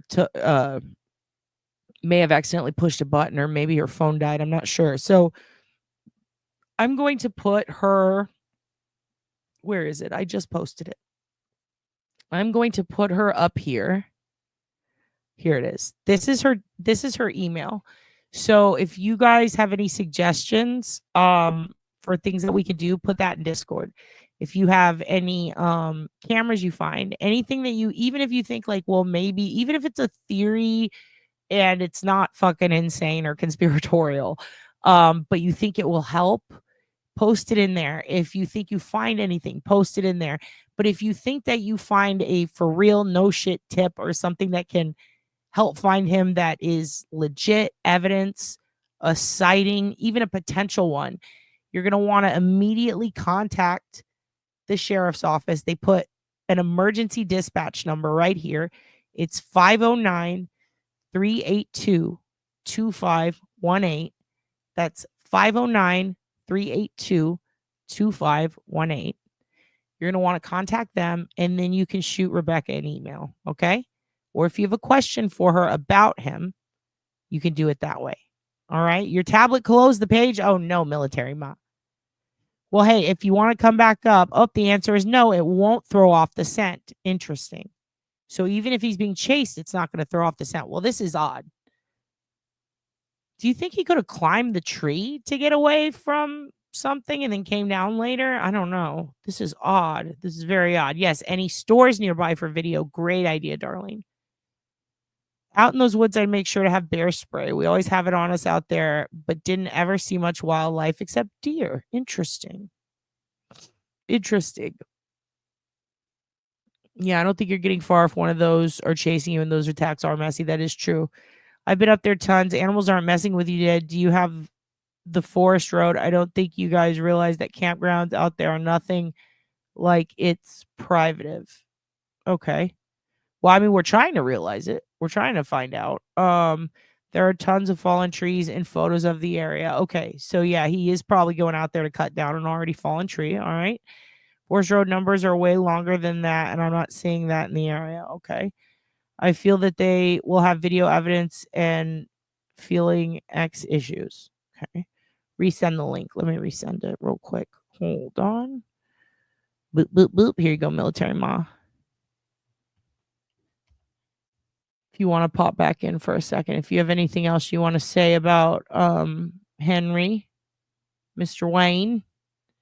Yeah, it says the campgrounds have porta potties. Are you asking for latitude and longitude?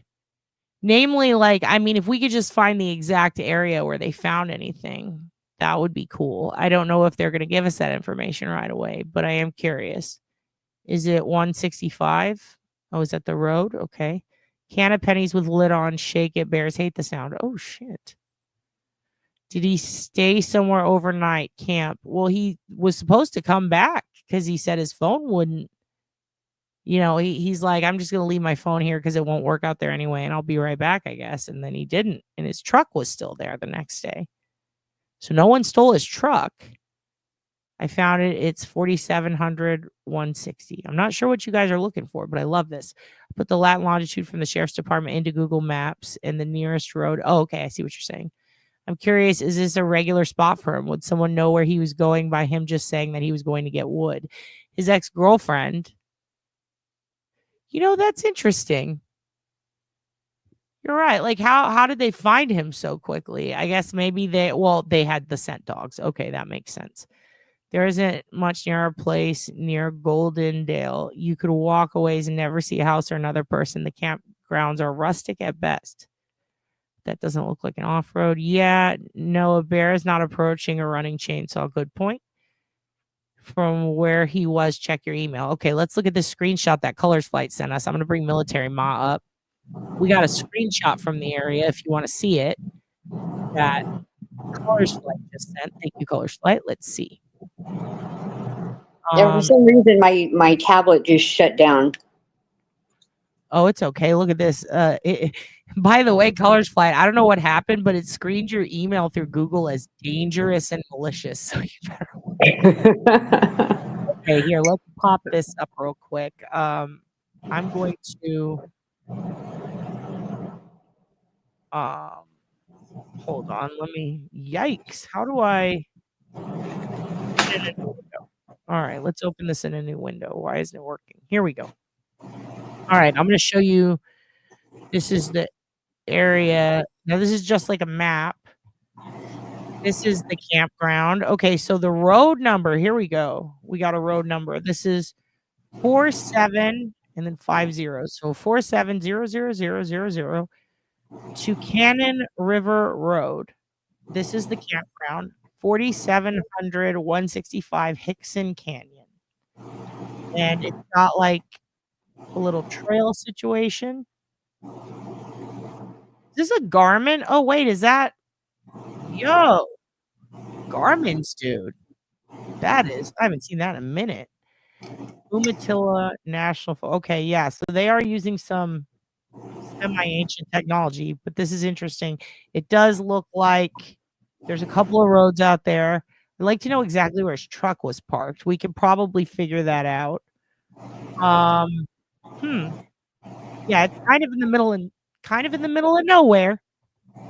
He was not experiencing any dementia. It seems that he didn't have any like health issues at the time. You know? No, I don't know. Lots of druggies and crime in that county. Agree that is shit, Washington, but also fucking everywhere. But yeah, this is the missing 411 stats. I knew that there were some places in Washington that were kind of over-riddled with bad news as far as that stuff goes. Lots of meth-headery.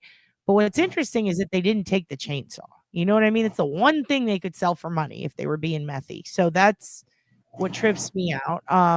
I bet he was on one of these with the X's. Okay, let's see. And let's go ahead and open this in a new window. All right, here we go. I'm going to present this road pic to you. What are we looking at here? Okay. So, you're saying this road is the one. Okay. NFD Road 165. So this could be potentially maybe where he parked the car. Right? Or his truck. Yeah, they would have stolen his truck too, right? Closer up pick with an off-road 165 looks like where I would go to get wood. Thank you, Colors Flight. This is good intel. Okay. So this is probably, because you're going into the green part. Okay, excellent. I'm looking at it right now on my Google satellite view, and yeah, it's very, very woody. Like you could barely see little pieces of road here and there from the trees. Okay. So we're going to, look, there's a fancy house up there. Interesting. Oh, that's the guard station. Okay. All right. Here's what I think we should do. We'll assemble in Discord. We will definitely start looking. Can we get, what does it say? The bears in Washington State are in hibernation starting the last few weeks and through late February. This is good intel. Thank you, Galen. I don't know shit about bears. I just know they want your period. That could also be sharks. I don't know. But that's where Adam would go to get wood. Okay, well, everybody's getting wood down that road. So, did the chainsaw have gas still? We don't know. Maybe, how about this? Do you think it would be possible, and I don't want to stress you out, I don't want you to do anything extra you don't have to, but would you be willing to, or do you think that they would respond to you if we have some questions, could we send them to you? And then maybe if you can get answers for them from like the cops or your family, just to see, and then we can know if we're going in a good or bad direction. Shit like, was there gas in the chainsaw? Do we know exactly where he parked? Stuff like that. Could we send you maybe a couple of those to not overwhelm you, but see if maybe Yeah, absolutely. I will, no problem, call the sheriff's department up there and ask questions about, yeah, I'd ask them then anything to try to find him. okay. Definitely. So here's what I'm going to do, kids. I put her email up earlier, but I'm going to put it below in the description of this. I'm going to put it in Discord.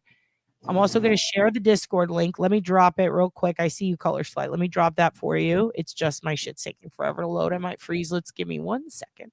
But I'm going to pop it in here. And if you guys want to jump in there. Oh, there you go. Rabbit has it. Boom. So hop on in there. And we've already got a thread up. What is it under, Adam? I see you. I see you, brother. I see you. Where is it? Where is it? Where is it? Here we go. Let's look at this thread we got for. There we are. Henry D. Mitchell, missing person. All right. So while I'm here in the Discord right fucking now, I'm going to drop. Let me copy this image. I'm going to paste the missing persons flyer. And I will post the list. Upload failed. How dare you? And I will post the list so that something went wrong. Okay, whatever. I'll fix it in a minute. I'll post the list from earlier. If you guys have any questions that you want to ask Military Ma that could help, let's try not to like overwhelm her. Let's not ask too many, but if there's anything that you think that would really be beneficial to tracking down Henry, let's put those in there. Let's just try to see if there's anything at all we can do to help give a potential lead. Just remember the goal. I do love to solve things, but the goal is always to get tips and push a case forward. So if we can push something forward to get Henry found, that's the goal. We're not worrying about speculative theories or like the X did it, nothing like that. Let's just see if we can find any OSINT on this one. We're going to get very evidence specific on this one. And if you have any questions that could lead to why, what, where, when, how, if it is theorized or if it is speculation or speculatory and it's something that could still help get evidence, feel free to ask it. We're not going to shit on you for that. Stuff like, did the girlfriend have a criminal record? Let's chill. We'll see if Military Ma wants to share that with us at any time later, if she even knows. But let's try to focus on stuff like, what brand of paintball, or like where are the cameras, or what has gone around in that area at that time. All right. Yeah, my question. I have a question for them. I'd like to know, how far was the chainsaw from the truck? Exactly. How far away was the truck parked from where they found him, or they found his last scent trace? Right. Yeah, exactly. Okay. Well, thank you for bringing this to us. We're going to get started on this tonight, and we'll keep in touch with you. I'll contact you tomorrow and the next day and the next day until we can find out, or at least get updates and see if there's anything we can do to help. I am so fucking sorry about Wayne. I appreciate all the help we can get. Thank you, everybody, for pitching in and helping out. And let's try to just find out where he's at and bring him home. I agree. And Hugin's over here crying for Wayne. He's like, Wayne, come here, Hugin. He's fussy today. But I'm telling you, dude, we'll try our best. We'll see if there's anything we can find. Thank you so much for coming on and talking to us about it. And again, kids, we're going to try to help. We're going to try to help and see if there's anything that we can find here. And thank you, Military Ma, and I'll keep in touch with you. But okay, I appreciate all you guys. Thank you so much. Love you guys so much. And I knew I could count on you guys. Oh, you're the best. We're going to try. We're going to try our best. All right. Thank you. Love you guys. Good night. See you later. Thank you. All right, kids. Military Ma, dude, she's great. We love her. We love her. I know, Hugin. I know. Oh, yeah. Dyslexic insomniacs of the world unite. Oh, untie. Good one, Vermont Breadsmith. Dead's boyfriend's going to love that. This is crazy. I hope we can get him home safe. I agree. Come here. Do you want to see the kids? He's so fussy. Let me see if I can get him to say hi. Come here. You want to say hi? I'm going to try to pull in the Hugin for you. Here's what I'm going to do real quick. because I gotta trap this Hugin, this feisty Hugin. But listen, real quick though, this situation, this is her relative. This is someone she loves. All right. This is Cuzzo Wayne. All right. This would be like if Cuzzo Jake was gone. I would fucking lose my goddamn mind. So let's remember, above everything, be compassionate. All right. And I'm not saying you guys haven't in the past. I just want to make sure to put that out there. We don't need anybody acting like the fucking JLR weirdos or Icky about, like, we don't need assholes coming out here fucking the people the way they did the Hannah Kobayashi. Oh my God, the Sebastian. We don't need any of that shit with Cuzzo Wayne. Okay. We just want to stick to trying to help find evidence. The why, what, when, how, where, donde está, all these things. If it leads to evidence, good, ask it. But if it's something that you wouldn't want to hear about your loved one, or a question maybe like you would feel uncomfortable someone asking you, let's maybe hold back and try to like figure out a way to word it if it is truly helpful.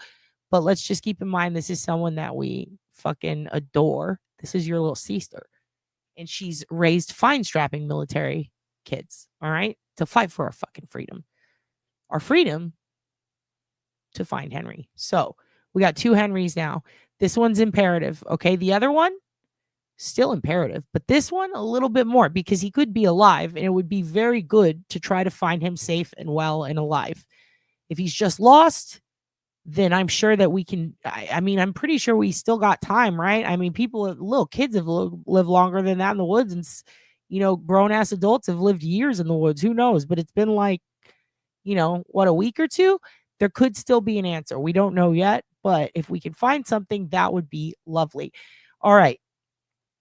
We're going to move on. But we're not going to forget this. We're going to keep coming back. And dude, thank you for trusting us with this. Yeah, everything. I mean, not just what I've taught you. If you know something I don't know, fucking post it in there. You kids are wicked smart. I mean, I got Colors Flight over here giving us all the fucking forest laws. I got C. Smith over here giving us the wood laws. You guys are all giving wood and forest laws. You guys know the area. You're talking missing 411. I love the way this is going. It's just, I'm just so glad you guys are here for her and for being so fucking cool and being willing to do this. And let's fucking get us a Wayne, dude. Let's fucking get Uncle Wayne, dude. We got our cousin Wayne. He's your cousin now. We got to find him. We have to find him. We have to. There's just no questions asked. I want to know what ciggies he smokes. I don't know why, but I have a feeling in my heart that they're going to need to look for some cigarette packs. Because I'll tell you one thing. If I'm lost in the woods, I'm fucking smoking. I have the same hoodie. Provincetown? Hell yeah, dude. Home of the gays. I fucking love it. I almost bought a Merc in there. All right. Moving on, we've got JonBenét news. Okay? JonBenét news. He looks like a Winston man. Oh, I hope someone says that about me one day. That's so sweet of you, Adam. Have they already checked the hospital? I'm sure they have. Whenever they put out APBs or BOLOs on people, especially missing persons, that's one of the first things the lead investigators do. In our crime scene investigations class, that was one of the first things. It's like the police have to do that so that they don't send out resources, right? So I do think that they're going to do that. She's in Mexico. JonBenét? No, you're talking about Hannah. We'll get there. A guy in Canada was just found after 5 weeks in the woods. Galen, Jesus, that is a long time, right? In Canada, holy shit. Was it Saskatchewan? Like where? It's fucking cold. Also, I mean, shit, dude. There are people who have been missing in parks that are like hikers, like mom hikers who leave and all they have is their Stanley. And then they wake up fucking lodged in a rock and they're like, I'm still here. And it's been like months. So like, there's still a chance for Wayne. There's still hope for Wayne. We're going to fucking find him if we can. And if not us, hopefully someone will. Maybe if we share this shit enough, because it's not just looking, we need to share it. If we can share it in the groups from the area, someone may have seen him. That would be ideal. Like, is there a sighting definitively? Did someone let him use their phone? You know what I mean? Then he couldn't think of a number. Like what? It's very strange. There at this point, there's no way to determine whether it was foul play or not. They would have said that if it was, I think. So interesting.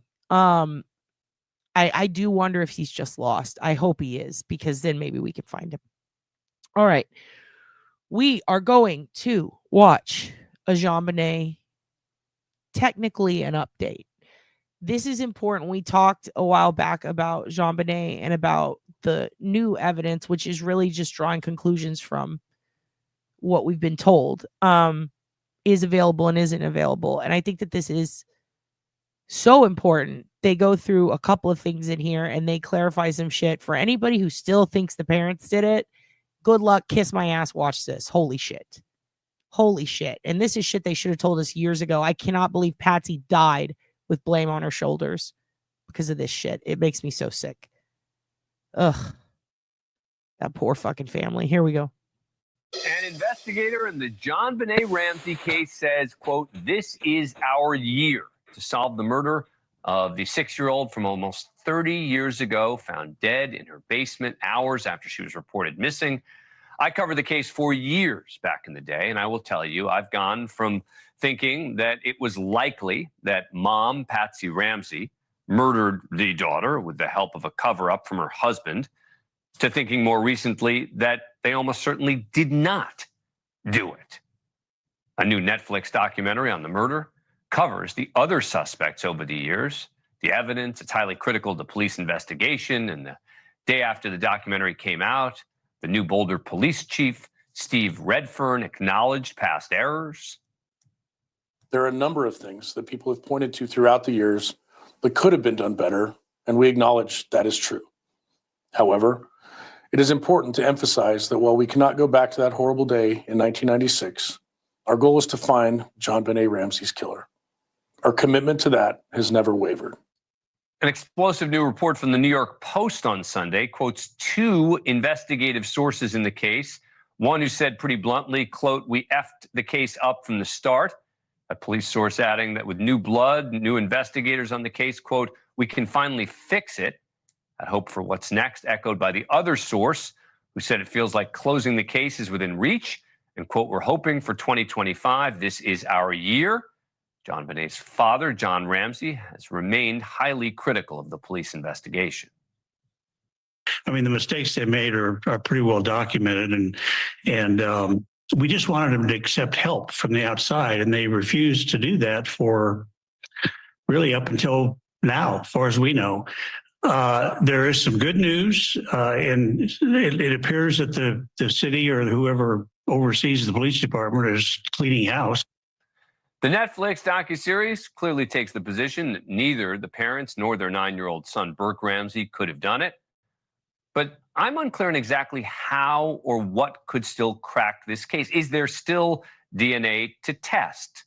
Joining us, someone who has some answers on this. We covered the case together. Back then, author and investigative reporter Paula Woodward, who's featured in that documentary. She's written 2 books on JonBenét. One is called We Have Your Daughter, The Unsolved Murder of JonBenét Ramsey 20 years later, and Unsolved, The JonBenét Ramsey Murder 25 years later. Paula, good to see you. Thank you for coming on the show. Appreciate it. All right. So what do they have that could potentially break the case open? They still have a minuscule amount of DNA that should be tested. They need to turn that DNA over to a competent national lab. They have refused to do that for at least 2 years and at least 10 years since that technology became available. I don't know what they're doing. I don't know why they're doing it. But again, they're stalling, Dan.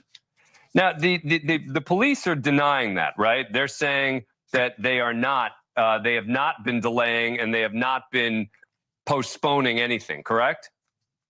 That's right. But the police for at least 15 years have not given a press conference on it.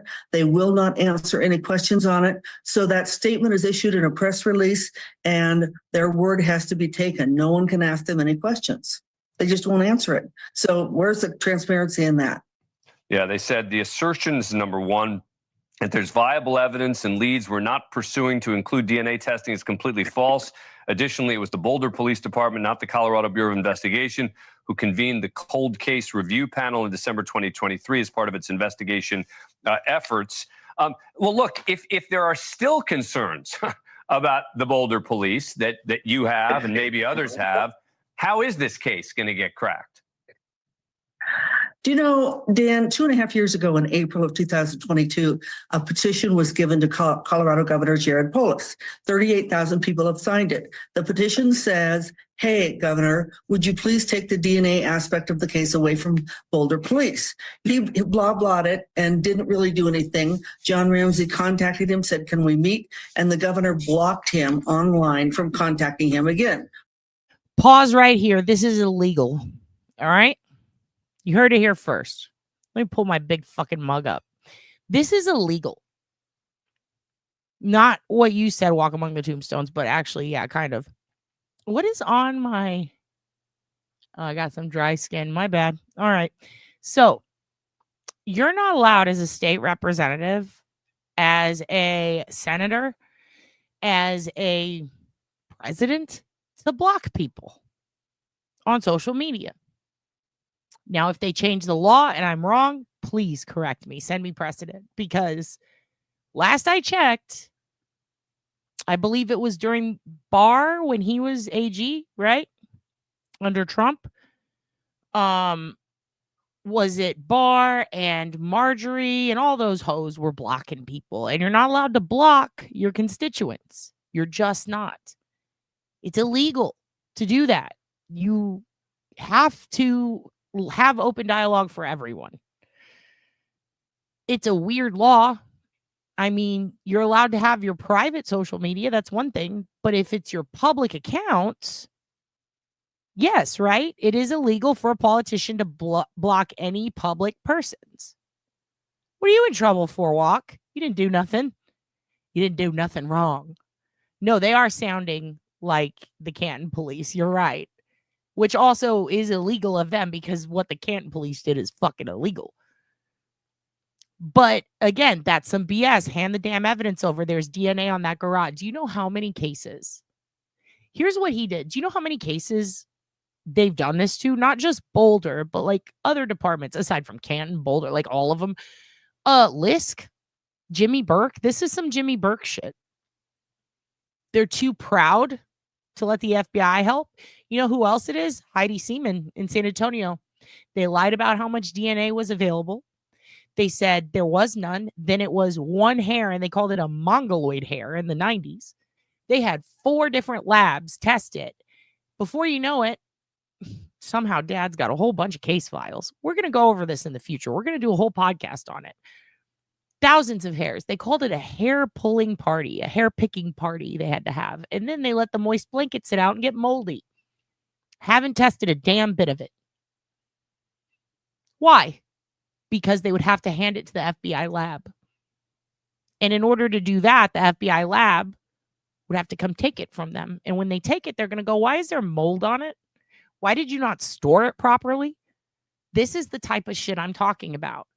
They want the glory. We want to solve the case. Okay, well, you haven't in 20 fucking years. So maybe hand it over to a fucking national agent. I'm so pissed. I'm already pissed. A national agency that can do that. Oh, you don't have the resources? Ooh. Well, the FBI is offering to fucking help. Take it. Here's the thing. Boulder Police, one of the richest departments in the nation, they have the resources. This is ridiculous. In the words of Karen, this is a fishing expedition. It does remind me a shitload of Canton, though. You know why? Because there's a Brennan. There's a Brennan fucking shit up for them in this case, too. Did you know that? There's a Brennan.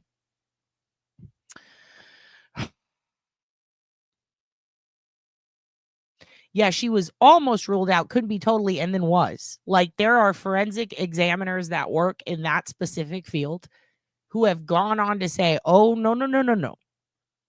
This absolutely could have been someone staging like a mock piece of a red herring, if you will, who had perhaps known her, been in the house in advance, which they would have had to, right?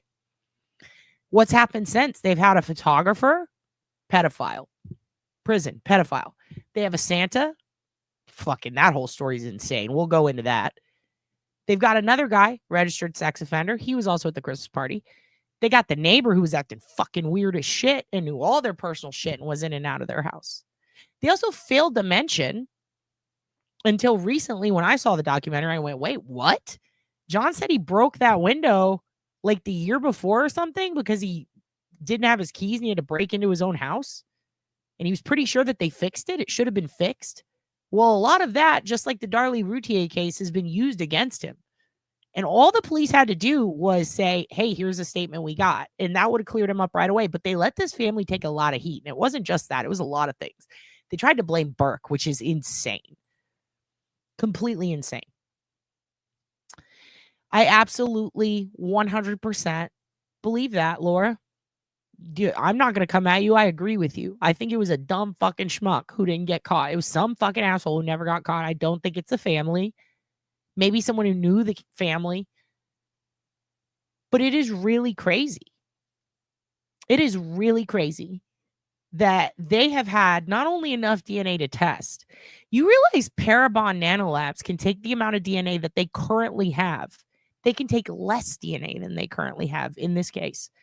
And they can create for you a face of the person who did this. Or at least the person whose DNA is on her. That's how much DNA they have. They have enough. They did it for a DJ who's killing women in cold cases. That's how they caught him. It was a spitting image. They have that technology. Parabon has a technology. Othram has genetic genealogy that they could help with. And the police will not accept the help. And John still wasn't even sure exactly what DNA they had until after Patsy died because they gaslit his ass. And then when he found out he was gaslit and that they had cleared them years before, and that even in the DA trying to publicly clear them, even the DA didn't know that the DNA evidence came back saying, no, they didn't fucking do it. The Ramseys didn't fucking do it because the police wouldn't even share that with her. They don't even know if the grand jury heard that. That's crazy. This is shocking. It should automatically go to the FBI. Absolutely, dude. Absolutely. And you know what? They're trying to cover up because they let that wicked idiot bitch on there who's like, I saw it in the dad's eyes. He scared me. He did it because I had a gut feeling. He spooked me. Bitch. And then she wrote a book on it. And then she got fucking a bunch of money.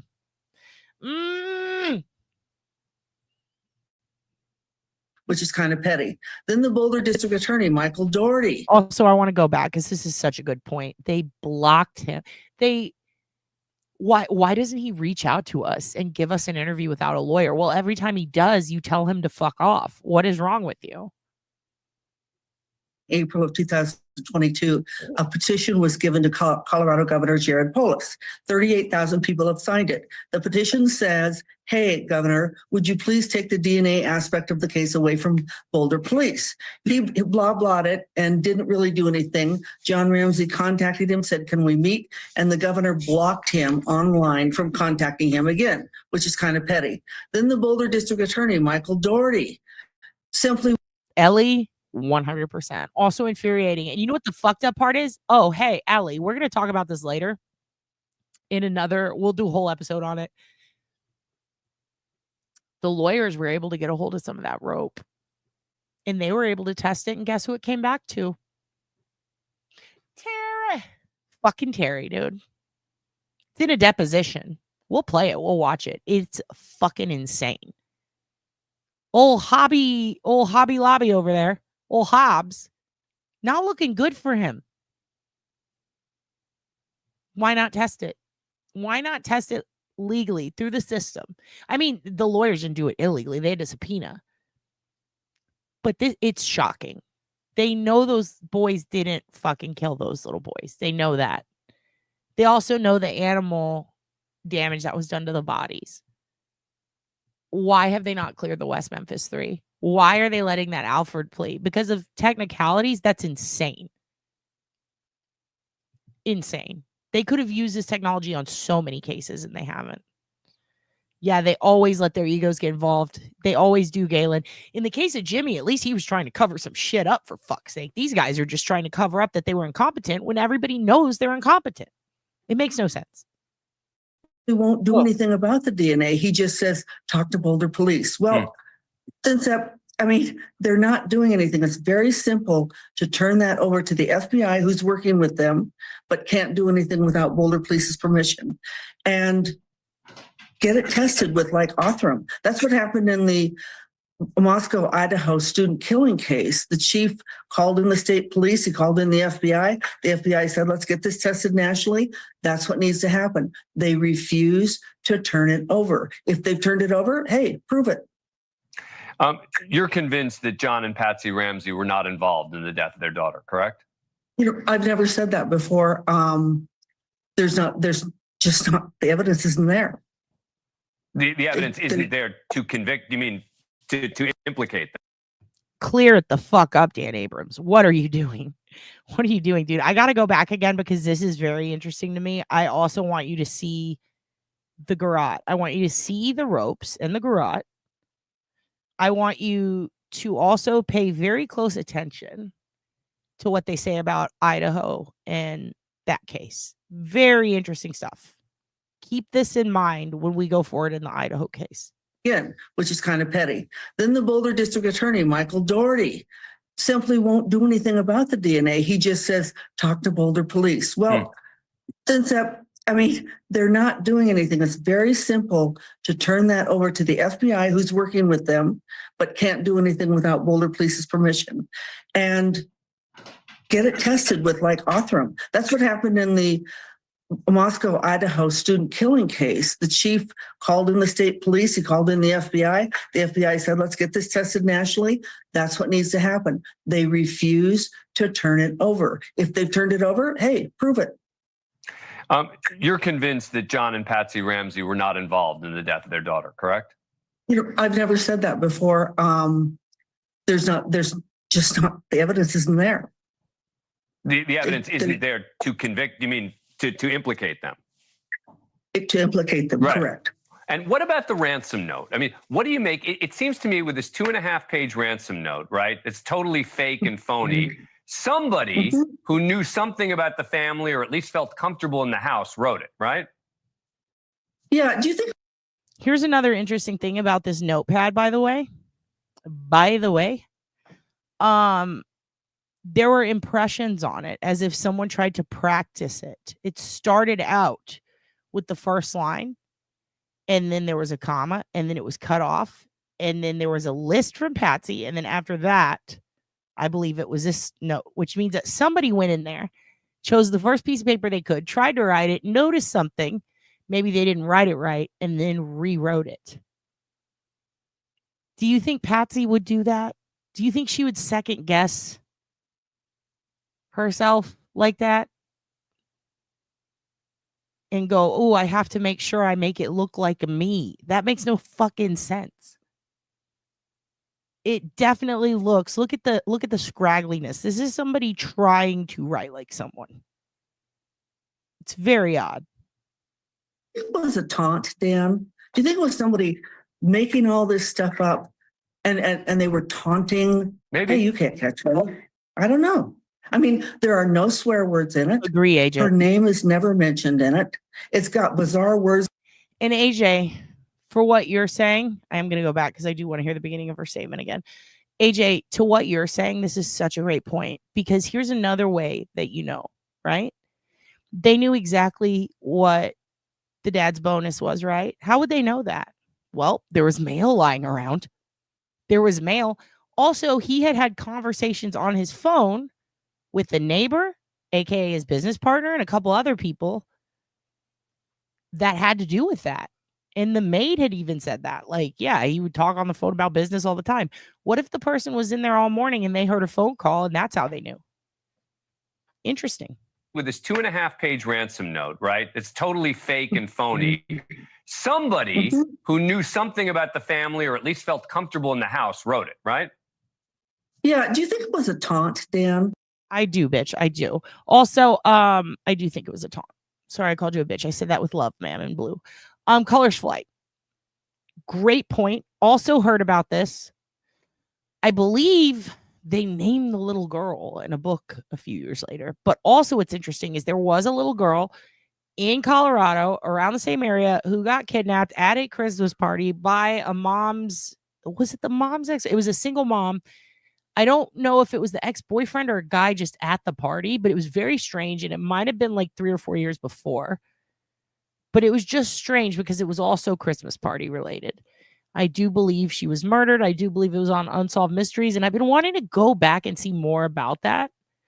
I don't even know if it's the same guy. That guy might have been put in jail already or might have killed himself. I don't know what happened with that guy, but I did think it was odd. Colorado, Christmas, same age, or at least age range, same kind of situation in the 90s. It's all very odd. Yep, and the murdering photographer from the pictures without taking out a runway show. They also had the Santa, and then there was another pedophile. It's just so much. It's so much. It's really crazy how many directions they should have looked instead of the family, and they didn't. So I smell a lawsuit, especially they know the Ramseys are rich as fuck. Also, the Ramseys were about to make $1 billion deal and take their company to a whole new level. Why would the person only ask for that amount of money? The Christmas bonus amount. I do think they knew beforehand, and they were either in a position to hear it or they were in a position to know it. Exactly. No wonder the conspiracies are wild, right? Because there's a lot. There is a lot. I watched like 2 hours a week ago about that window and how the door was closed to a room with a table in front of it with Easter crap on it. Window not even an issue. So under the window was a suitcase. And the issue is that there was some of what they think is JonBenét's DNA that was in the suitcase, meaning somebody may have tried to put her in a suitcase and then take her out the window because the suitcase was found below it. Very interesting stuff. The window was also broken. He had tried to, when he said break in, I don't necessarily know that he even broke the glass. I think he just used that window to get in and out. What's also interesting that they never talk about is there was construction going on right outside near that room. Very interesting. Let's keep going. Do you think it was somebody making all this stuff up and they were taunting? Maybe. Hey, you can't catch her. I don't know. I mean, there are no swear words in it. Her name is never mentioned in it. It's got bizarre words like attaché case. Right. What's with that? And then they find the note, and their daughter's already dead in the basement. It really is. Thanks for watching. Go to joinnn. Yep. So, yeah, they said sick things about him. And again, my buddy knows him. Like, they went to school together. They were homies. And this did not... Burke went through a lot of shit, dude. Went through a lot of shit for this. And he was a child. You cannot tell me a child would use a garrote in that way. And by the way, it was an adult male DNA. There was no match to anyone in the family. Tell me how that's Burke. Tell me how that's Burke. Exactly. It's because they don't want to get sued. They know that this family has money to sue the fuck out of them and that they are 100% suable and will lose. The house was compromised with all the people, but the basement wasn't since John was the first one down there. Yeah. And John talks about that in the new documentary too.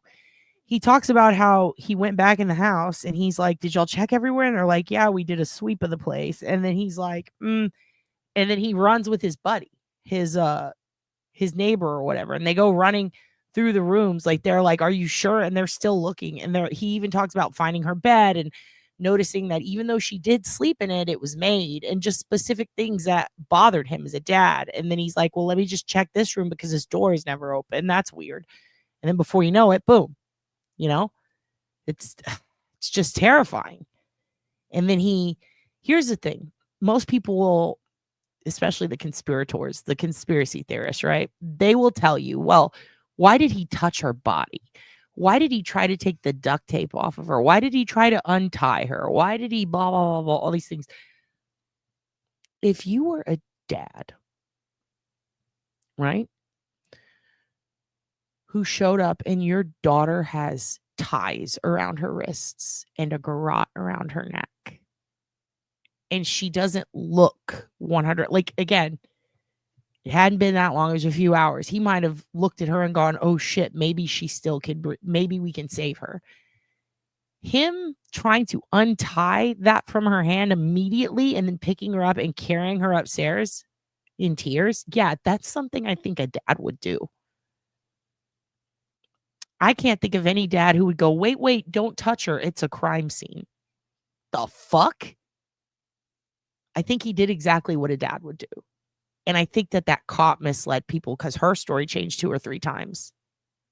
Her story on what happened changed 2 or 3 times, but she forgets there were other witnesses there besides her because she let them in. She let them in. She bungled the crime scene and she let a bunch of people trance through it. That's weird. Trounce, not trance. That's different. Yes, there was a guy covered in blood in a gas station reported during the West Memphis 3, and no one looked into it. And it was right outside where the boys would play, and where some of the boys said that they would see old stepdad and his buddy doing things with other young men in the water that they were scared to discuss with authorities. Yep. They are, Galen, and it's disgusting, and they're fucking idiots, and they're going to look like they make those forums look bad. They make themselves look worse. It's fucking embarrassing the way these people act. Don't you think if it was the parents, he would stop pushing them to test all of the fucking evidence all these years later?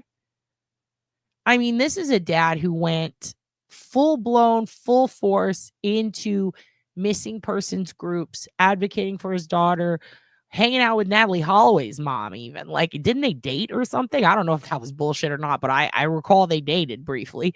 Like, the whole family is like, even her older brother, they are dead ass like, no, we have to fight. They are advocating. They're going on the news. Please test this. Please. Why would they do that? Why would you taunt and want police to come after you if you did it? It makes no sense. Also, they were cleared from DNA. So it just makes no sense to blame the parents anymore. It really bothers me. Poor guy. Poor guy. All right, we're going to move on a little bit. All this crap is edited. Don't trust any of these news reports. Well, not all of it. I mean, yeah, it's going to be edited, Laura. It's the news. You have to edit it. It's in a format and a style, but that doesn't mean we can't trust all the news. Sometimes the news makes great fucking points because it shows you evidence. In this case, they're reporting on facts and they're giving us the facts. Now, Dan Abrams is also getting that one lady's opinion, but I mean, this is true. Everything they've said so far, it makes fucking sense. Someone was waiting in that house for them to come home and have the time to write this note. Exactly. I agree. I mean, again, look at the precedent. The serial killer in Canada, Russell, Marie-France Cuomo. He was in her house all fucking day. She had no idea. And then he went and played with her sex toys, took her panties, took her dildo, made jokes about it on her computer so when she came home, she could see it on the screen. He didn't touch her. He was just in there doing intel. That's terrifying. Like, that's terrifying. And that's the other lady. He did go after Marie-France Cuomo and kill her. But the other lady, he stalked her in her house. She was next. That's scary as fuck. Some of these creepers will wait. They will wait. And they will sit. And they will gather intel. And they will spook you. And they will do it just to fuck with you. And these are the ones that remind me of sexual sadists. And by the way, if you're at Snoopy Doopy or higher level, and you look at the OSINT cheat sheet that I offer to the members, everyone can have access to it until January if you're a member of this channel. If you're got the membership there, but that's all the tiers. 99 cents it up. And it is not public, it is private for you guys to use. But I did add a shitload of links on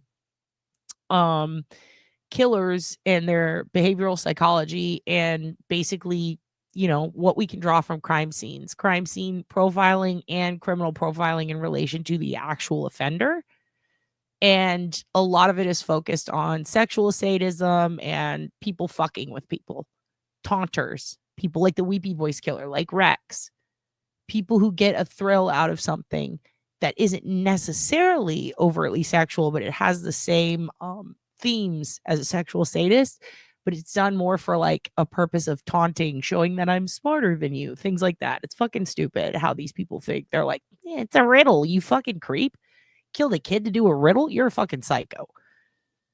Can we get Hannibal and Monty and Uncle Frank together on Clara to talk about Karen Reed's case? Who is Hannibal and Monty? H&M?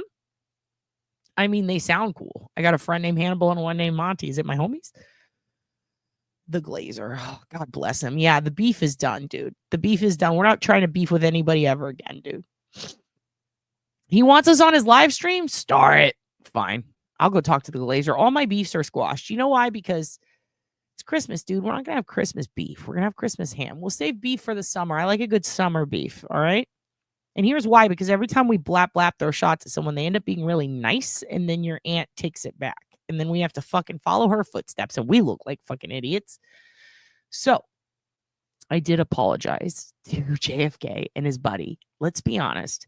They're sweethearts. They're very nice. They're very funny. I really enjoy watching them now that I've went and actually done it. I will rogue throw hits at anybody if Deb, France, any of you kids, if you guys are like, this person's fucking with me, I will go in blindly like a hardcore kid dancing in a mosh pit, and I will just swing at anyone.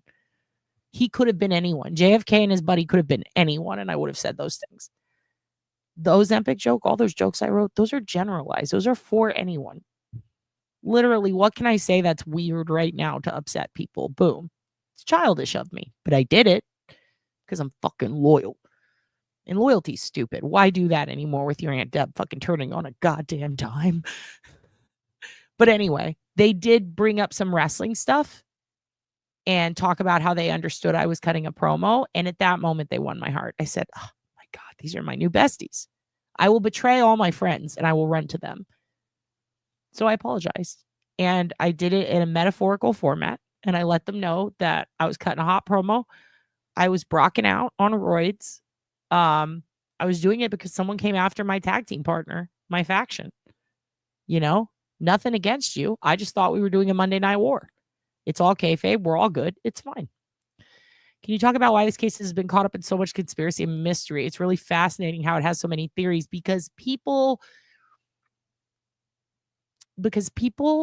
like to fill in their own story if they don't know the answers. And fair enough if they don't trust the police to give it to them because these police fucked it all up.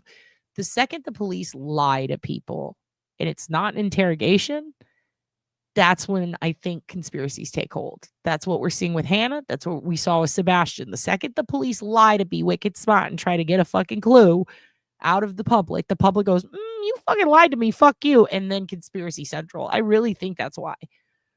I think it's a horrible policy to mislead the public to get info. It has never worked. I don't know why they did that a lot in the 90s, but they did. I think they did it because they're under that guise of, you know, hey, maybe if we gaslight everyone or something, we have to keep this quiet because only the killer would know that. Well, then when you lie and say we don't have this info, people think you're inept and then they start trying to solve it themselves. And I think that might be what's going on. Laura, what did you say? My sweet middle child raising her hand. What do you want, hon? God bless you. I sent the Glare a super chat about you and said he was going to have you and Auntie Deb on. It was tonight with Nurse Kim. We're going on the Glazer. We're going to give him the glaze Uncle Frank's back. I told you guys, we're going to get Uncle Frank a husband. Laura, thank you so much. You're invited to the wedding, hon. You're invited to the wedding when we get Glazer and Francis together because it's happening. All right? It's happening. It's happening. It has to. I'm going to star that. Thank you very much, Laura. Also, by the way, tried to wear the Hugin shirt the other day. It looks really good. But I need to get a white undershirt because other than that, it looks really weird if I don't wear one. But I do plan on wearing it for a live. You guys got to see the shirt Laura sent me a long time ago. It is awesome. I wanted to wear it, but I need to get a white. What do they call it? A wife beater? I know that's inappropriate, but it's because of people on cops, right? Those shirts. I need one of those. I will ride it on blindly. So I'll keep peace, but Marshall and Mathers, they are not. I know, but they name dropped Pauly dangerously, dude. Do you understand what a big deal that is to me? That's ECW bingo hall shit. I don't have any friends other than boyfriend to talk to about ECW. I'm talking old school ECW. And they said their favorite wrestler was the Ultimate Warrior. You always got to have a good Guido on your side. We might have 2 good Guidos, and they might be your cousins, and we will share our wrestling dolls with them. Do you understand, kids? Be nice to them. They're our new besties. Hannibal is based out of ATL. And I told you guys, most of my fights end up with me having a new best friend because there's nothing better than a worthy adversary. I believe they're worthy. I do really like his headset too. I wasn't fucking around. I wasn't being mean. I do like his headset. I had one for work, and this part always got fucking in my face, and it was too small. And his is like a chunky one with a big ear, and then it's got the nice long one, but it doesn't protrude right in front of your face. I appreciate that. I need to ask him what brand it is. If he'll talk to me, I think that they'll talk to us. I think they'll be nice to us because I did apologize. Okay. Hannibal is based out of ATL and Monty is New Orleans, I believe. They're friends with Claire. They know nothing of Free Karen Reed nor hilarious. He started going over the case with them. I say, at our people. Okay. They're out of New Orleans? Oh, shit. Got a lot of pals in New Orleans. We might have to hang out with Hannibal and Monty sometime, kids. What do you think? Ew, possums are so nasty. Oh, you saw a possum crawl out of a bloated dead cow, C. Smith? Starring that for some reason. That fascinates me. Susie, thank you for being a member for 5 months. You're the best. Tank top. Tank top. Why do they call it a tank? That's a good point. C. Smith, they are nasty. I can leave them cat food and they'll still kill my ducks. Oh, you talk about possum killing your ducks? Possum or ducks? What team are you on, kids? Leave it in the chat below. Are you team possum or team duck? Do we sacrifice the ducks to keep the possums or sacrifice the possums to save the ducks? What side are you on? Please, kids, please. I know this is controversial, but it's a good question. I, for one, had 2 pet ducks. Never had a pet possum, but would really love one. Do I sacrifice Beavis and Butthead for a duck or for a possum? I don't know. My friend has a possum named Poncho. It was very cute. Fuck, this is tough. I might go with Team Possum. I'm sorry, guys. I just think they're so cute. If I put holes around my house, there's some holes in this house. The only one who would get hurt would be my husband. Put holes in your house. Sacrifice the husband. And Will would have won Funniest White Award if they still did their show. Funniest White. Oh, God. Hannibal and Monty are great. The Glare has a second episode with them on Wednesday. Ooh, I'm going to have to watch it. They're big wrestling fans. JFK is a Goomba, but I don't mind him. You know what?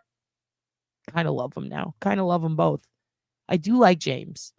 I think James is very funny. I like JFK too, but I think James is very funny because he's like, what? Who does James remind me of? Hold on a second. Babe, who's that guy who died in Euphoria? Angus? Okay, he has a headset on. He can't hear me. The guy Angus who was in Euphoria, that's the actor's real name. That's who James reminds me of. Like the whole personality, like the whole, what? Like he's very funny. Keep that in mind if he acts up. But it could also be 90s braces headgear if I'm not in Oh, Jesus. 90s headgear. Luckily, nothing has happened since the water situation. No, what, you two bad actors? What?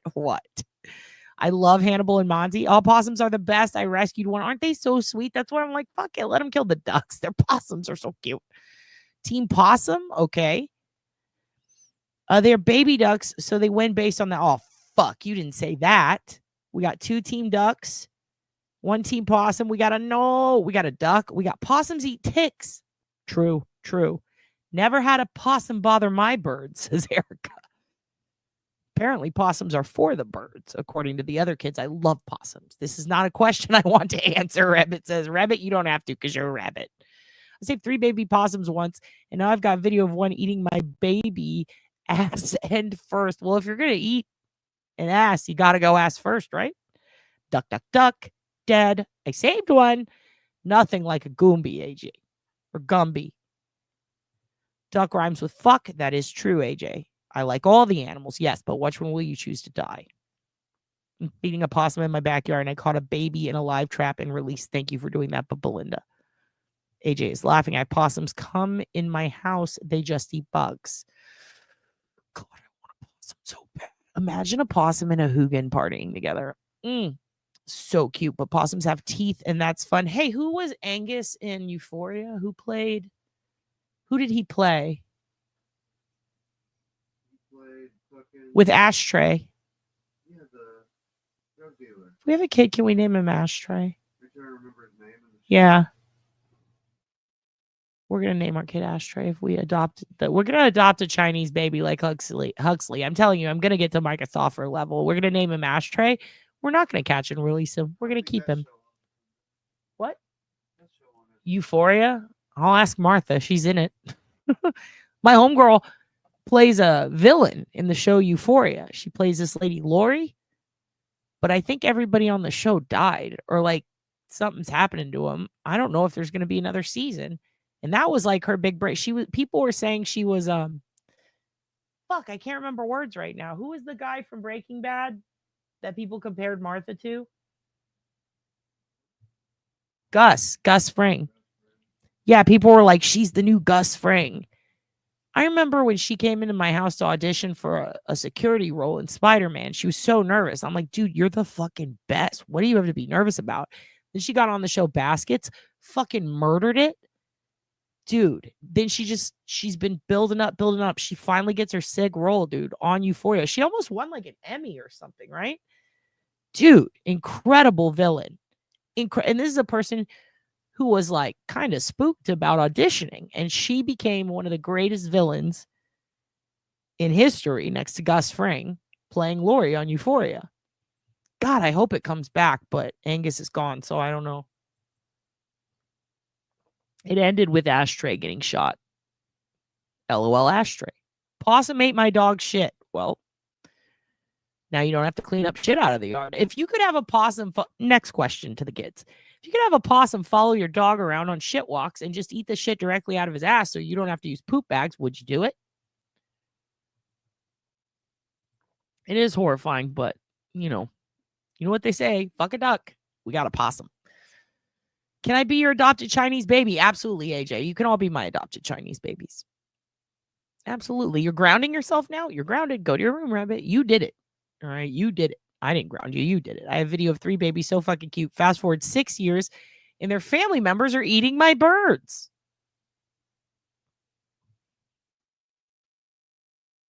You raised them, Clam. I'm sorry, but you raised them, dude. I don't know what to tell you. Blame the parents, Clam. It's 16 babies and now only 7. Well, they got to grow up one day. Come on now, walk among them. Her fucking possum's eating her duck's ass first. All the way. Yeah, consumption of the ducks. Oh, hells no. Ashtray by Lunchbox and Bob. It's going to have to be a hit.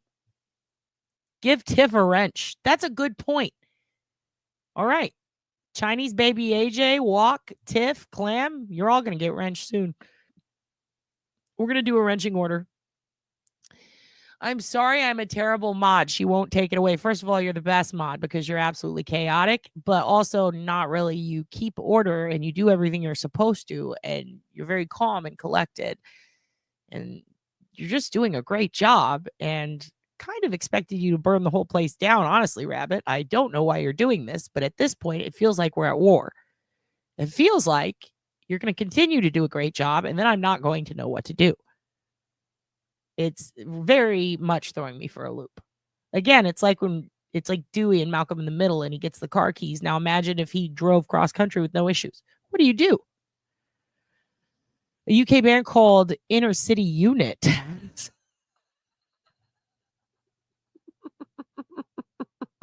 What?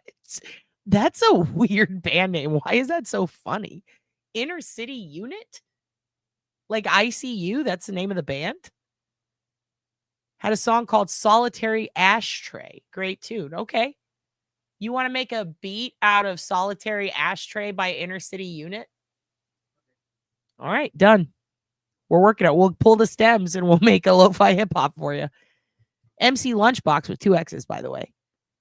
If you go to his channel here on YouTube, or if you just type in MC Lunchbox with 2 X's and then type in lo-fi, you will see lo-fi towel Grant Jams. Within the next 24 to 72 hours, they were supposed to have that and the new Jill Daniels lo-fi up on Spotify, Apple Music, like across all platforms, but DistroKid can take a little while. So should be up to stream the audio soon, but you can definitely go to his page and get it now if you want. All right, the wrenching. You're all getting wrenched. AJ, ha ha ha. You're the antithesis of the disappointing child. I know. What the fuck, Rabbit? What the fuck? Yep, ICU. That's such a... First of all, Fuzzy Lou, love your picture. Are you a smiling COVID-19? Also, Or what is that? The Mucinex guy? That's so funny. I fell asleep. What? Who? Rabbit? Are we going to war? Nope. You're not going to war, Melissa, with one ass. Jesus Christ. We ride at dawn. Melissa, front butt. The answer is always yes. Beef's delayed till the summer. We're going to do a summer beef. All right. Right now, it's all kindness, fun, and friendship. We're even going to glaze the glazer. We're going to give him a little glazed donut on his face. Say, welcome to Uncle Francis Town, bitch. We love him so much. We love him to death. We love them. And we're friends with the Guides now. We love the Guidos. They are basically their own faction. They are NWO. They are Kevin, Nash, and Scott Hall. And we have to be kind to them because dad fucked up and popped off too hard. I went a little Montreal screw job at the behest of Vince. Vince being your Aunt Deborah, who shit in my hair and convinced me to do this and then gaslit me. We still love her, but she's a mess. All right. There is a ceasefire. Hi, everyone. Hit the like, yo. Hit the like. Hit the like. And go to Minx and Maven on Etsy to get some Mahjong. Happy Mahjong to all of you. It's the only place Erica can come and not be blue. Erica, you want to not be blue for a while so that you can chill? A grease ceasefire, JB. JB, by the way, I forgot to put you on the list the other day, and I want to apologize when I was getting sentimental saying all the great things the group has done. JB busted a pedo ring. I mean, for fuck's sake. She busted a pedo Discord ring, for fuck's sake, of people trying to fucking sex traffic. Everybody tell JB, good job. You kids are doing a fucking great job. You made glazing the glazer sound like Bukkake glazing the glazer. I still cannot believe Jen called him Bukkake. That is such a Freudian slip. Bitch, you know you've been watching Turtle Boy since the day you fucking popped out of your mom's gullet snatch. Don't act like you don't. Jen McCabe. Jen McRib.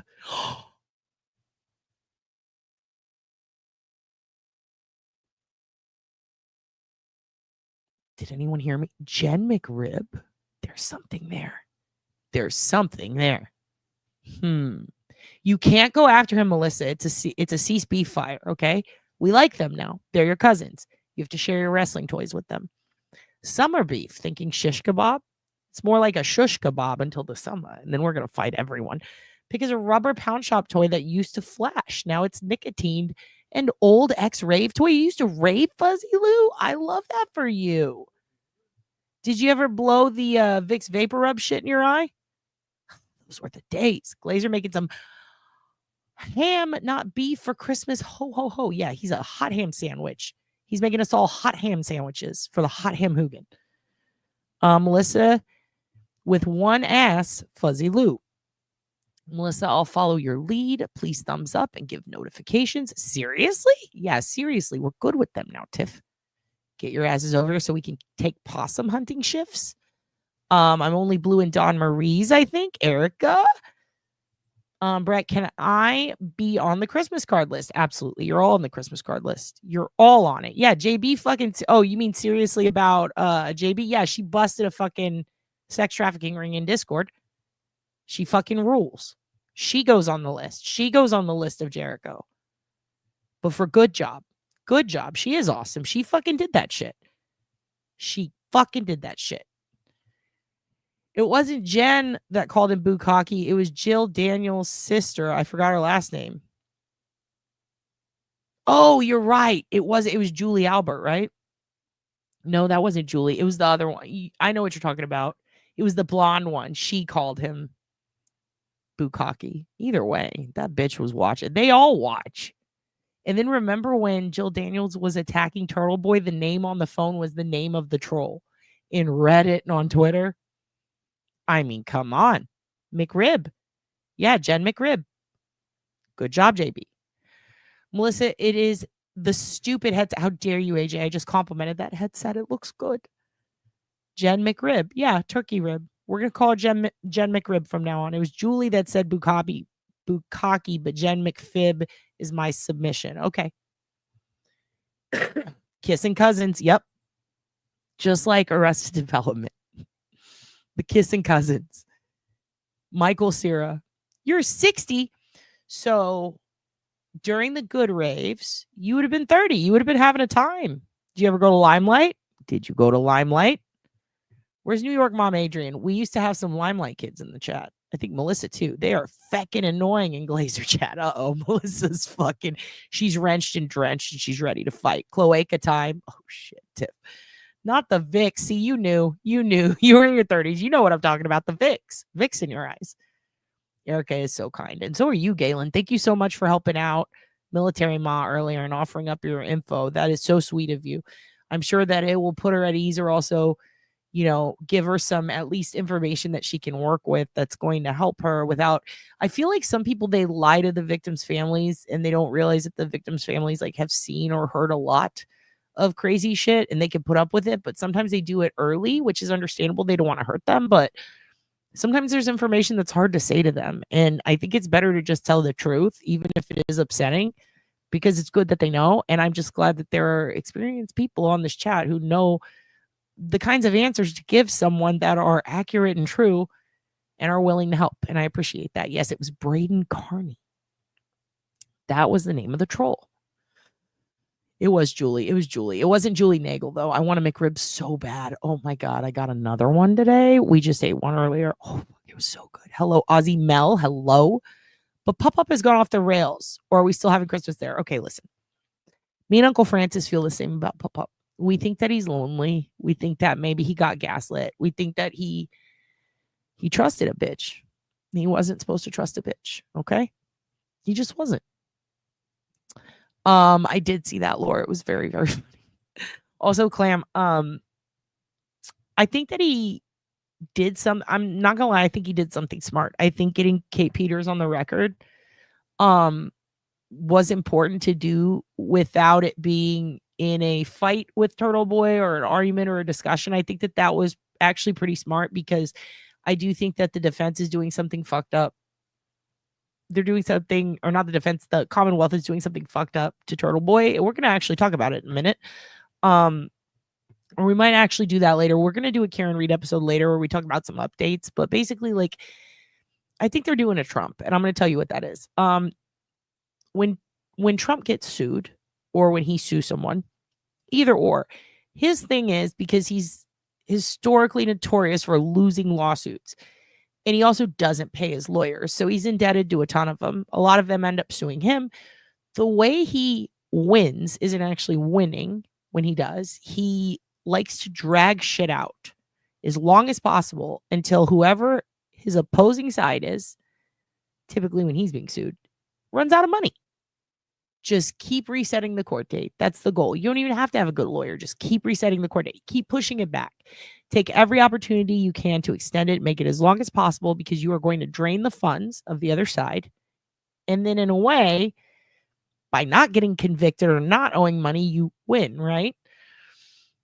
I worry that they're doing that to Turtle Boy. And some of the things that Mazza said and the Young Jerk said makes me think they are, because they both kind of, I'm not going to say confirmed it, but they both had similar thoughts, I think. Like, I was watching them today and I pulled some stuff, but we're not going to have time to do it yet. But I think Mike from the Young Jerks and Mazza are very brilliant at pointing these things out. Like, they notice, like, hey, they've got everything that they need. They don't need to do XYZ, but they're choosing to do, ABC. And that would push it forward and push it forward. And they both said, or at least I know Mazza did for sure. And I saw Mike was talking about it with a caller, like putting it off until after Karen's trial is over, even like just drawing it out a long time. Scary thought, but it does seem like that's what they're fucking doing. And if so, they're doing a Trump. They're trying to exhaust Turtle Boy and his lawyers and his options. And that also affects what? What does that affect? You've got XYZ amount of times, statute of limitations, right? How long do we have before this can no longer be charged, or before he no longer can, he can look at a judge and say, well, we requested that. Well, it was 3 years ago. Well, why haven't you submit? Because you guys are pushing it out to be forever. That's what I think is kind of going on. I don't remember the initial question. Oh yeah, Pop-Pop. So I think it was important for Pop-Pop to get an interview with that psycho bitch, because at least now, in case they try to use anything against Karen or against Aiden because it was acquired by Aiden, be it evidence or an interview or statements from Krusty Panties, I think having her dig her own grave while speaking to someone else, or at least somebody who's supposedly on the other side, God knows where he's at now, I think that can actually be used as evidence. Other than that, everything else he did was fucking crazy. I don't understand it. I just know I feel bad when people get piled on or attacked and they just maybe are confused or weren't informed properly. But then it got a little weird and I was like, okay, well, that's enough of that. So yeah, not Limelight. I was near Sanctuary and MK. But yeah, we're not going to push it. Look, he's in the Grand Canyon. We can't go get him back. We're just going to leave him there, let him chill for a while. Maybe we'll go pick him up later. We'll see what happens. Okay? But Pop-Up's not going to be at Christmas this year. Not Limelight. I was near the Sanctuary and MK. I love the free parties in the woods. Oh my gosh, Fuzzy Lou, you are in the right spot. They might be all bots, dropping all caps messages that are not clever, just mean burns, well-deserved. But I know this stand-up comic who would do it so much better. Melissa, who's doing that? Who's dropping mean bot all caps comments? You're in the UK. It was an amazing time. Man, there are so many kids in here who you guys raved. You kids fucking raved. We talked about Sean. He was too trusting and didn't even vet people. True. I agree. You know, I try to have compassion, but goddamn, of all you stone cold weirdos up all night, fired up on giving a shit about stuff. Joe Nanners, thank you.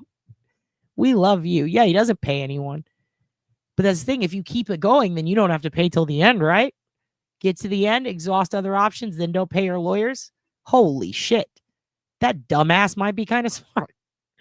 Not really, but in all seriousness, that's what he does. It works. It's not cool, but it works. He's using loopholes. I don't like it. But you say that, I thought so after today's hearings. The good news, though, is that didn't they side with him? So that's good. So that's fair. I want to secretly make out with Microdots because his films are so awesome. What does he look like? You really got to peep him before you say that sort of stuff, Laura. You don't want to get roped into you promised to make out with Microdot. You don't know. Let's go check him out. Let's see if is Microdot. Also, what is Andrew going to say, Laura? Jesus Christ.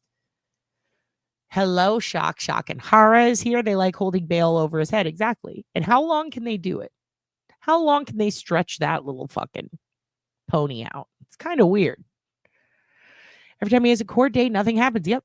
Just slow it down and push it. Slow it down and push it. If I was Bettero, I'd work for free just out of spite.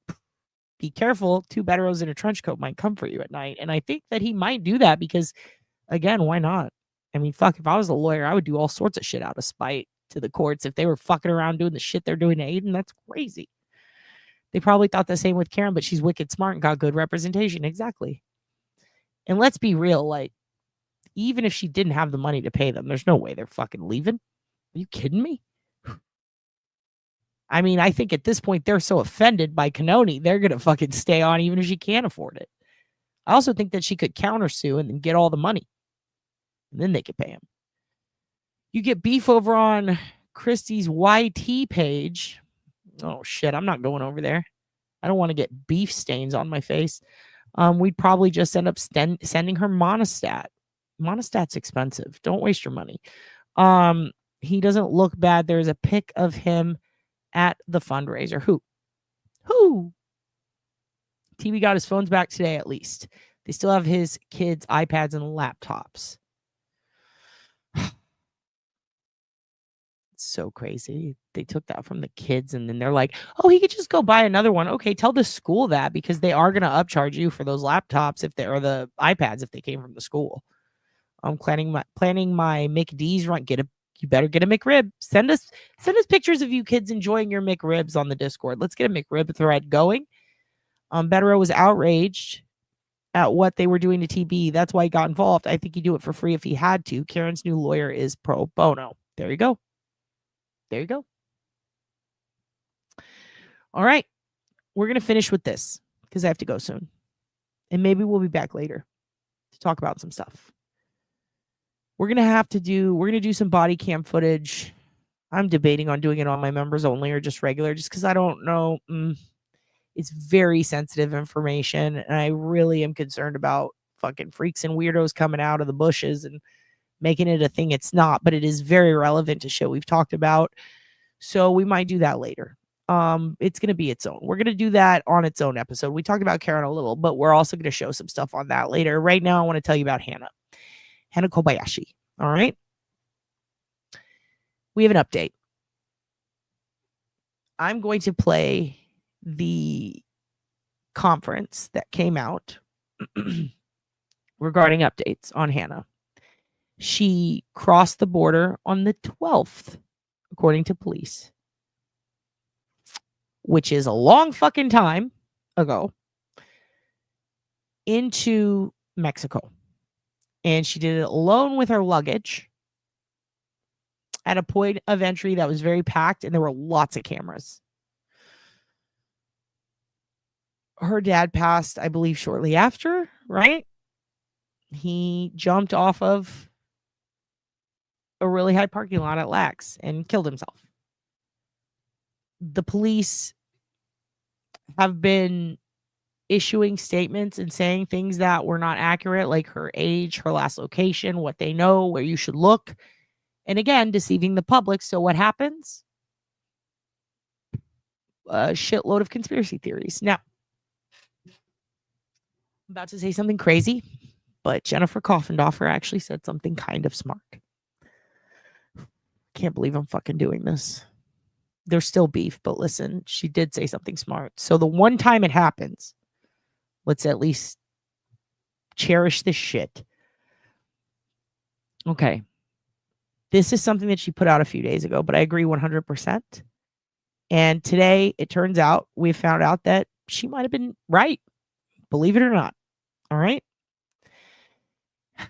He took his life. Here's the thing. I know. They kill a very fun mood. It's sad. Here's the deal. The dad had not been in her life for a long time. He was trying to rekindle with her. She was being resistant. He was trying to be back in her life. All right? He was trying to be back in her life. She was having a hard time with life. We'll just say that. I've spoken to a couple of people who know her, and she's just having a rough time, you know? And as someone who reunited with my dad after 25 years, I can tell you that is a lot, okay? That is a lot to deal with. She might have been going through something mentally. We don't necessarily know yet for sure, but what we do know is her dad came to look for her because her cousin and her mom alerted him, okay? He shows up, all right? He shows up to look for her. He starts feeling guilty. He starts crying on the news saying, I just want, my daughter back. I want her to forgive me. People started accusing him of the family of stuff. They got upset. He said, I'm here to search for my daughter. The family put out a plea. Please stop doing conspiracy theories, shit like that. You need a lighter? So the family was going through some shit because the dad said on the news during a press conference, essentially, like, yeah, I haven't been in my daughter's life. Now, here's another thing. Dog the Bounty Hunter's daughter grew up with Hannah. She used to stay the night at their house, okay? Even he fucking showed up. He knows the family personally. He actually knows the dad personally. I don't like him either, but he gave some good intel. And look, I want to look you kids in your face. I know that you thought this day would never come. I never thought this day would come. I can't fucking stand Coffin Slopper, all right? She drives me fucking nuts. She ain't no tier 3. She's a tier, suck my D, all right? She's annoying. But we have to give credit where it's due. I agree with her completely on this statement. And just in case any of you guys think that, oh, dad only does shit because Bob only says things because he's biased and it's his friend. Oh, fucking no, I don't. I don't like this bitch at all. But she said something smart. And I have to give it to her. I agree completely because after speaking to some of those people who know Hannah personally, who grew up with her, her dad was grieving because he finally got a relationship back with his daughter and then she went missing and he felt guilty for not being there. And he felt guilty worrying that maybe trying to reunite with her may have scared her off. He felt horrible that she was missing and that he was not there her whole life. And then when people started accusing the family and he saw her on camera with a potential stranger not looking well, when everybody started pushing forward this narrative, whether it was true or not, he killed himself. And yet she still didn't come back. Now there are issues because people are torn. Some people are chastising her, saying, well, why was she liking shit on Pinterest? Blah, blah, blah, blah, blah. Then we have the fact that Johnny No Bones, or whatever the fuck his name is, the guy who she sent money to through the tarot thing. Yeah, apparently, like, a lot of the stuff she was saying in her text also lines up with stuff he was saying. However, that's not a murder make, because she walked on her own into Mexico with her luggage after taking a bus. And LA lied about it. They did LAPD. They did not tell the parents what they should have. They fucked up they fucked up all kinds of stuff. He felt horrible as fuck. And I think that's why he did it. Now, there are still conspiracy theorists like JLR and Iked Mel who are being wicked hella fucking stupid and pushing out false narratives. So I'm going to show you what Jennifer said.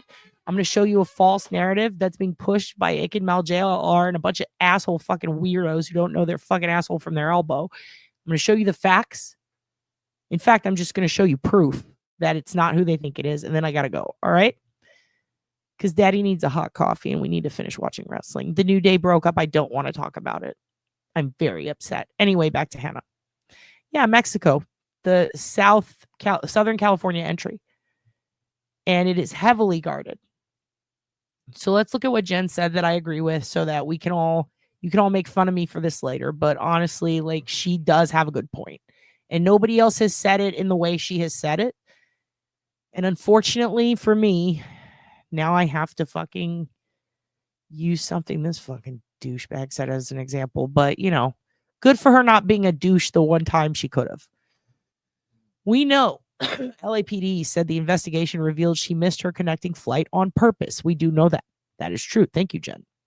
If you're ticketed to NY, that is where your luggage is going, whether you missed the connection or not. Airlines won't let you check bags to your layover destination. Her family said she had her bag on 11/11, likely when it was sent back from the airline. This is also true. We know that by how many times she went back to the airport and left with the purple luggage finally a day later.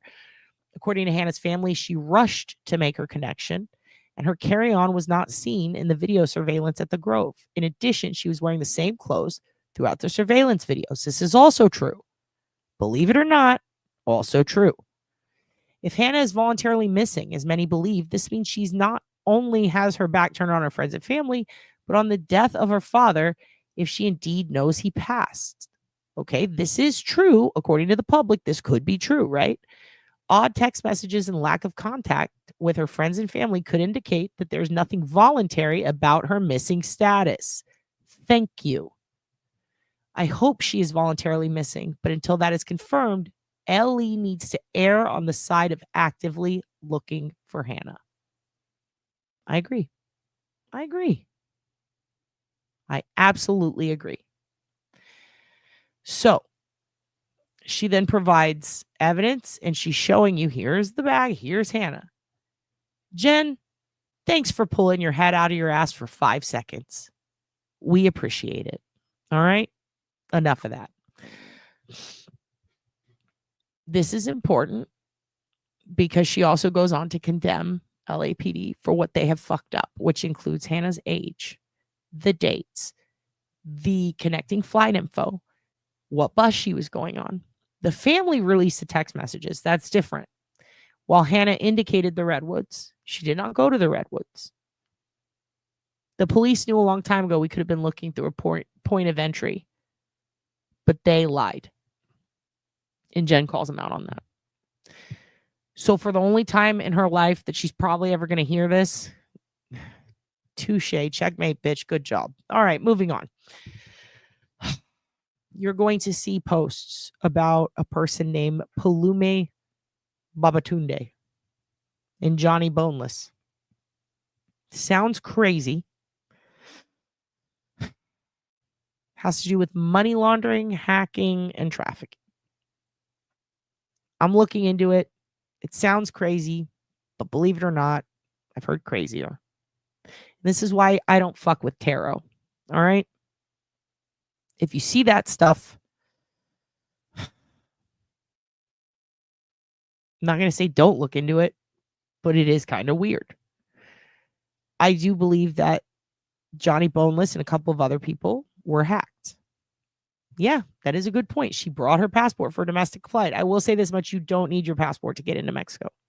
You don't. I didn't need mine. You just need your fucking birth certificate now. To get back into the U.S., you're going to need it. Interesting thought, right? Also, she might have planned to go to Canada once she got to New York. It's still a weird fucking issue.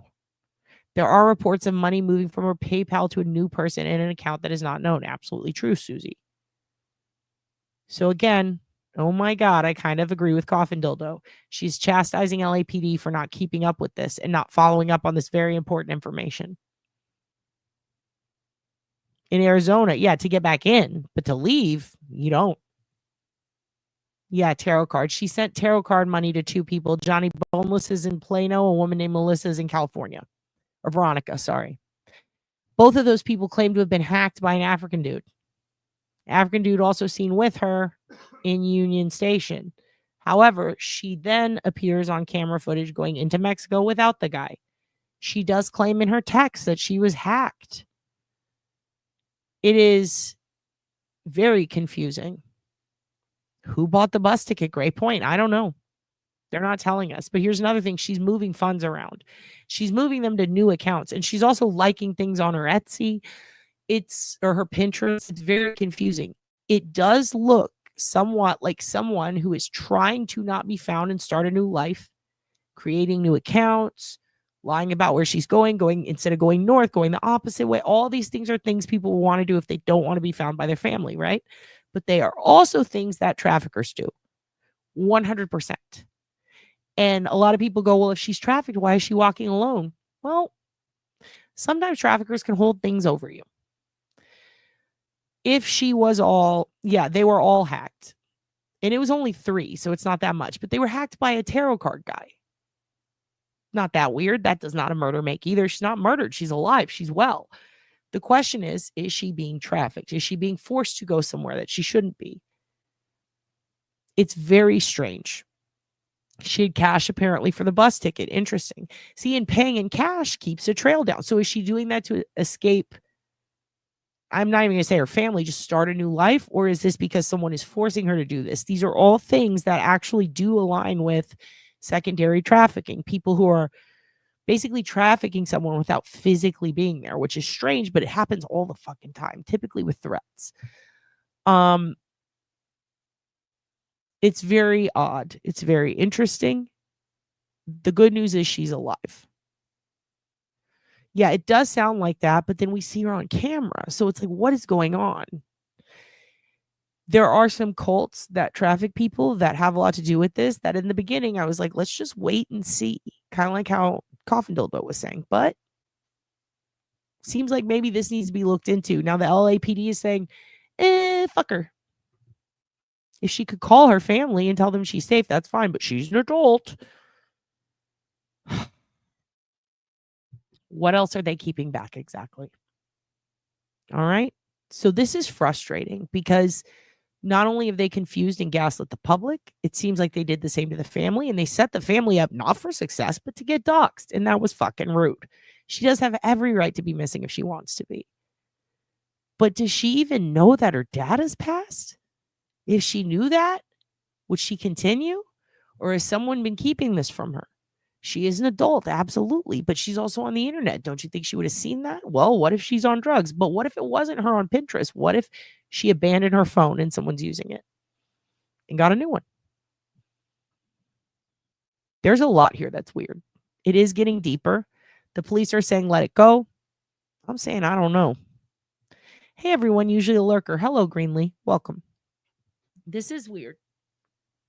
What is that drug? It's called Buradanga, aka scopolamine. We've talked about this too. Good thought process, C. Smith. Agree. What is going on here? Also, we're talking the border, dude.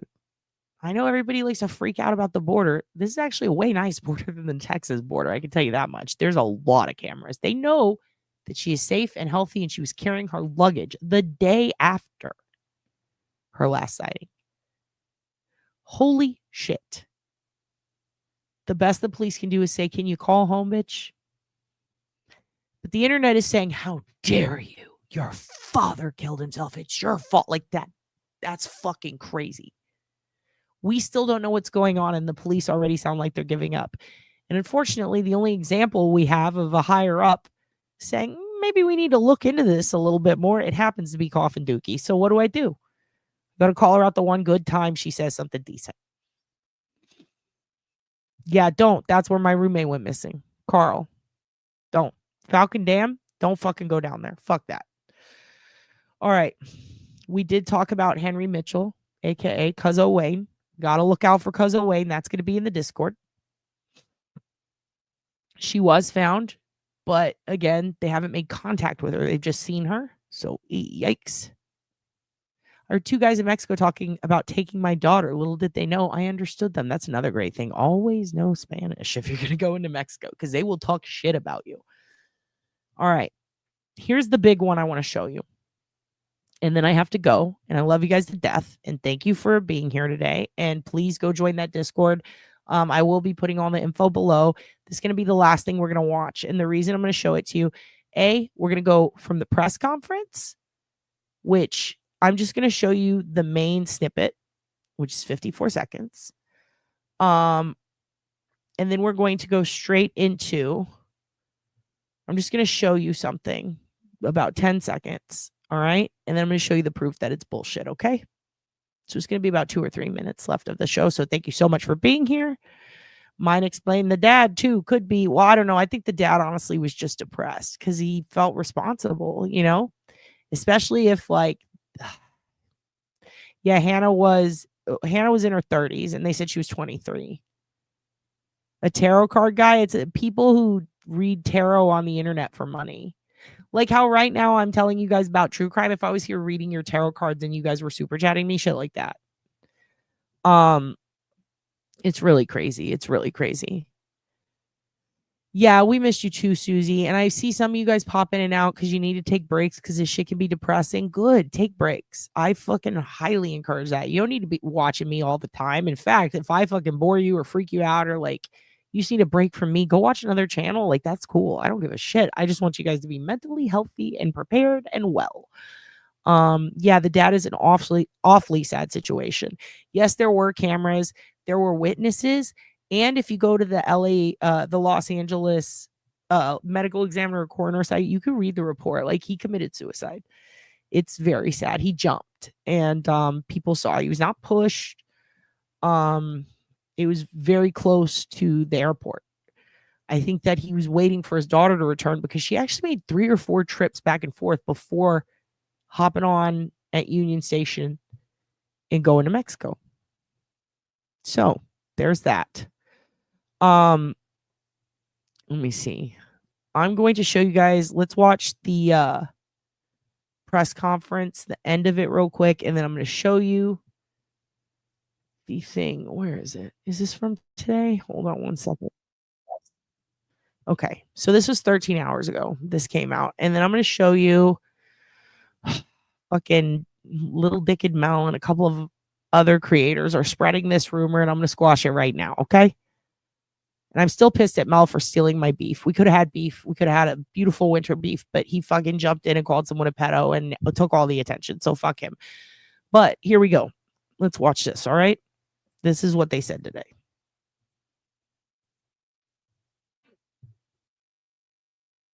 23-year-old Hana Kobayashi missed her connecting flight from LAX to New York, which the investigation determined was intentional. Over the next few days, she maintained contact with her family and was active on Instagram. However, the family last heard from Hana on November 11th. After receiving concerning text messages and losing further contact, her family traveled to LA on November 13th and filed a missing person report. On November 15th, our missing persons unit assumed investigative responsibility. Detectives have been diligently reviewing video surveillance and employing various investigative techniques to locate Hana, while her family has continued their personal search efforts. Tragically, on November 24th, during the search for his daughter, Hana's father, Ryan Kobayashi, was found deceased. Preliminary findings indicate his death was by suicide. Okay. Quite a few developments. Yeah. I want to know. Jesus. Okay. I'm going to show you the beginning of this video. Let me pop on real quick. This is going to be the end of it. I'm going to show you the beginning of this video. I don't know if he's going to copyright. I'll just delete it if he does. I'll delete the end part and repost it. But I want to show you douchebags in motion, okay? I want to show you douchebags in the wild. I want to show you conspirators, the dementors, if you will. This is who you don't want to follow. I know a lot of you do. I used to follow him. Fucking love him. Thought he was great. Then he went fucking nuts. Just like Ryan Upchurch. They're all fucking nuts. JLR fucking nuts. Lying about Sandy Hook, JLR, fucking pretending, stopping up the court system, causing real issues in the Sebastian case. Like, these people are fucked, all right? They're pieces of shit. And now it seems Ikemel has joined the ranks of conspiracy theorists because he has burned a lot of bridges, lost a lot of viewers, and now in order to get that money bag back up, he's got to fucking peddle bullshit. I understand if you're someone who's just speculating, but this is crazy, and this is provable, and it was irresponsible to put out. Unfortunately, people like JLR and all these assholes are running with it. I'm going to show you why it's not true, all right? I'm just going to show you a minute of this so you can get an idea of what we're working with, okay? What kind of level of doofus we got here, okay? Here we go. Quite a few developments. I want to know in the comment section what you guys think.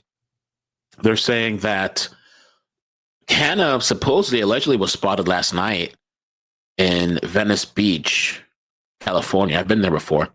CCTV at V Hotel caught her walk by tonight wearing a black mask and gray clothing.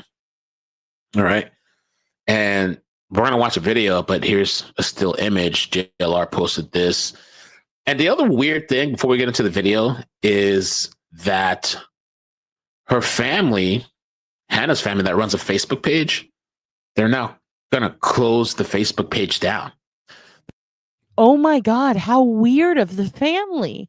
How weird of them to close the Facebook page down after a bunch of douchebag, idiot, fuck job YouTubers and their psychopathic conspirator followers decided to dox them until the dad killed himself. Wow, how weird of them wanting to get rid of that page. Let's look into that, people. That's suspicious. I'm sorry, sir. You're a fucking idiot.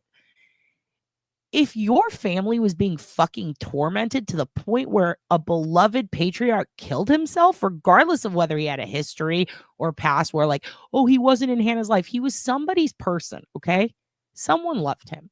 He killed himself because of the shit that you fucking people put his family through. Not you kids. I'm talking to these douchebags if they happen to watch, because I'm sure that there are fucking dementors who are going to clip this and send it to them. And if not, you're doing it wrong, dementors. The point is, it's not suspicious at all that they're closing the Facebook page. They also have more information that she entered Mexico and that the investigation is shutting down.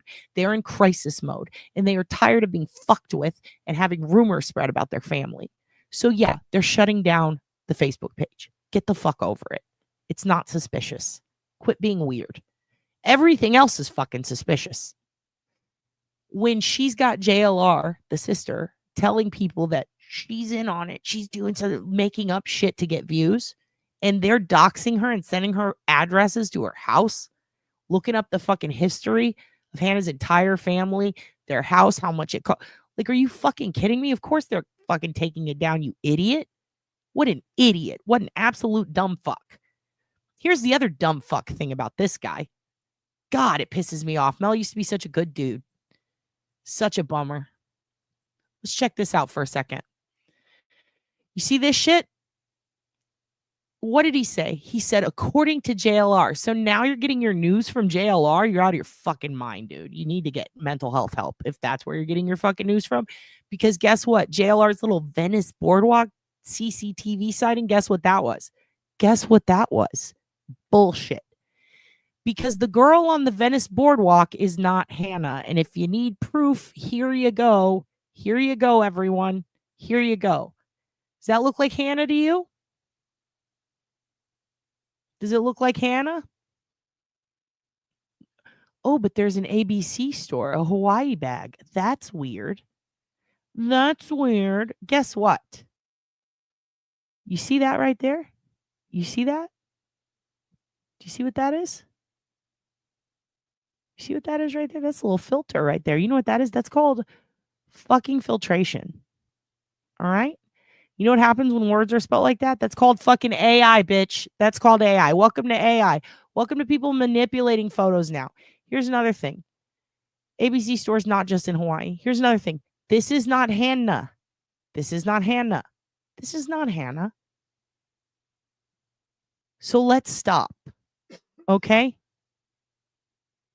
Let's stop. This is not Hannah.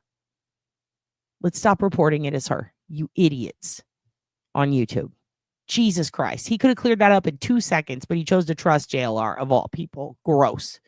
Now half of Venice Beach is looking for Hannah when they know that she's legally crossed over into Mexico a long ass fucking time ago. But he didn't report that, did he? Nope. He just reported JLR. Fucking disgusting. Gross. Gross. Yeah, they're doing it just for views and it's nasty. Or because they're lazy. Who cares why? They shouldn't do it. Fuck them. Anyway, we need to find Uncle Wayne, Uncle Cousin Wayne. So hop in Discord. We're going to do that. That is a man, for fuck's sake. No, the one on the right was just a really sunburned lady, I think. But regardless, it's not Hannah. It's crazy. All right.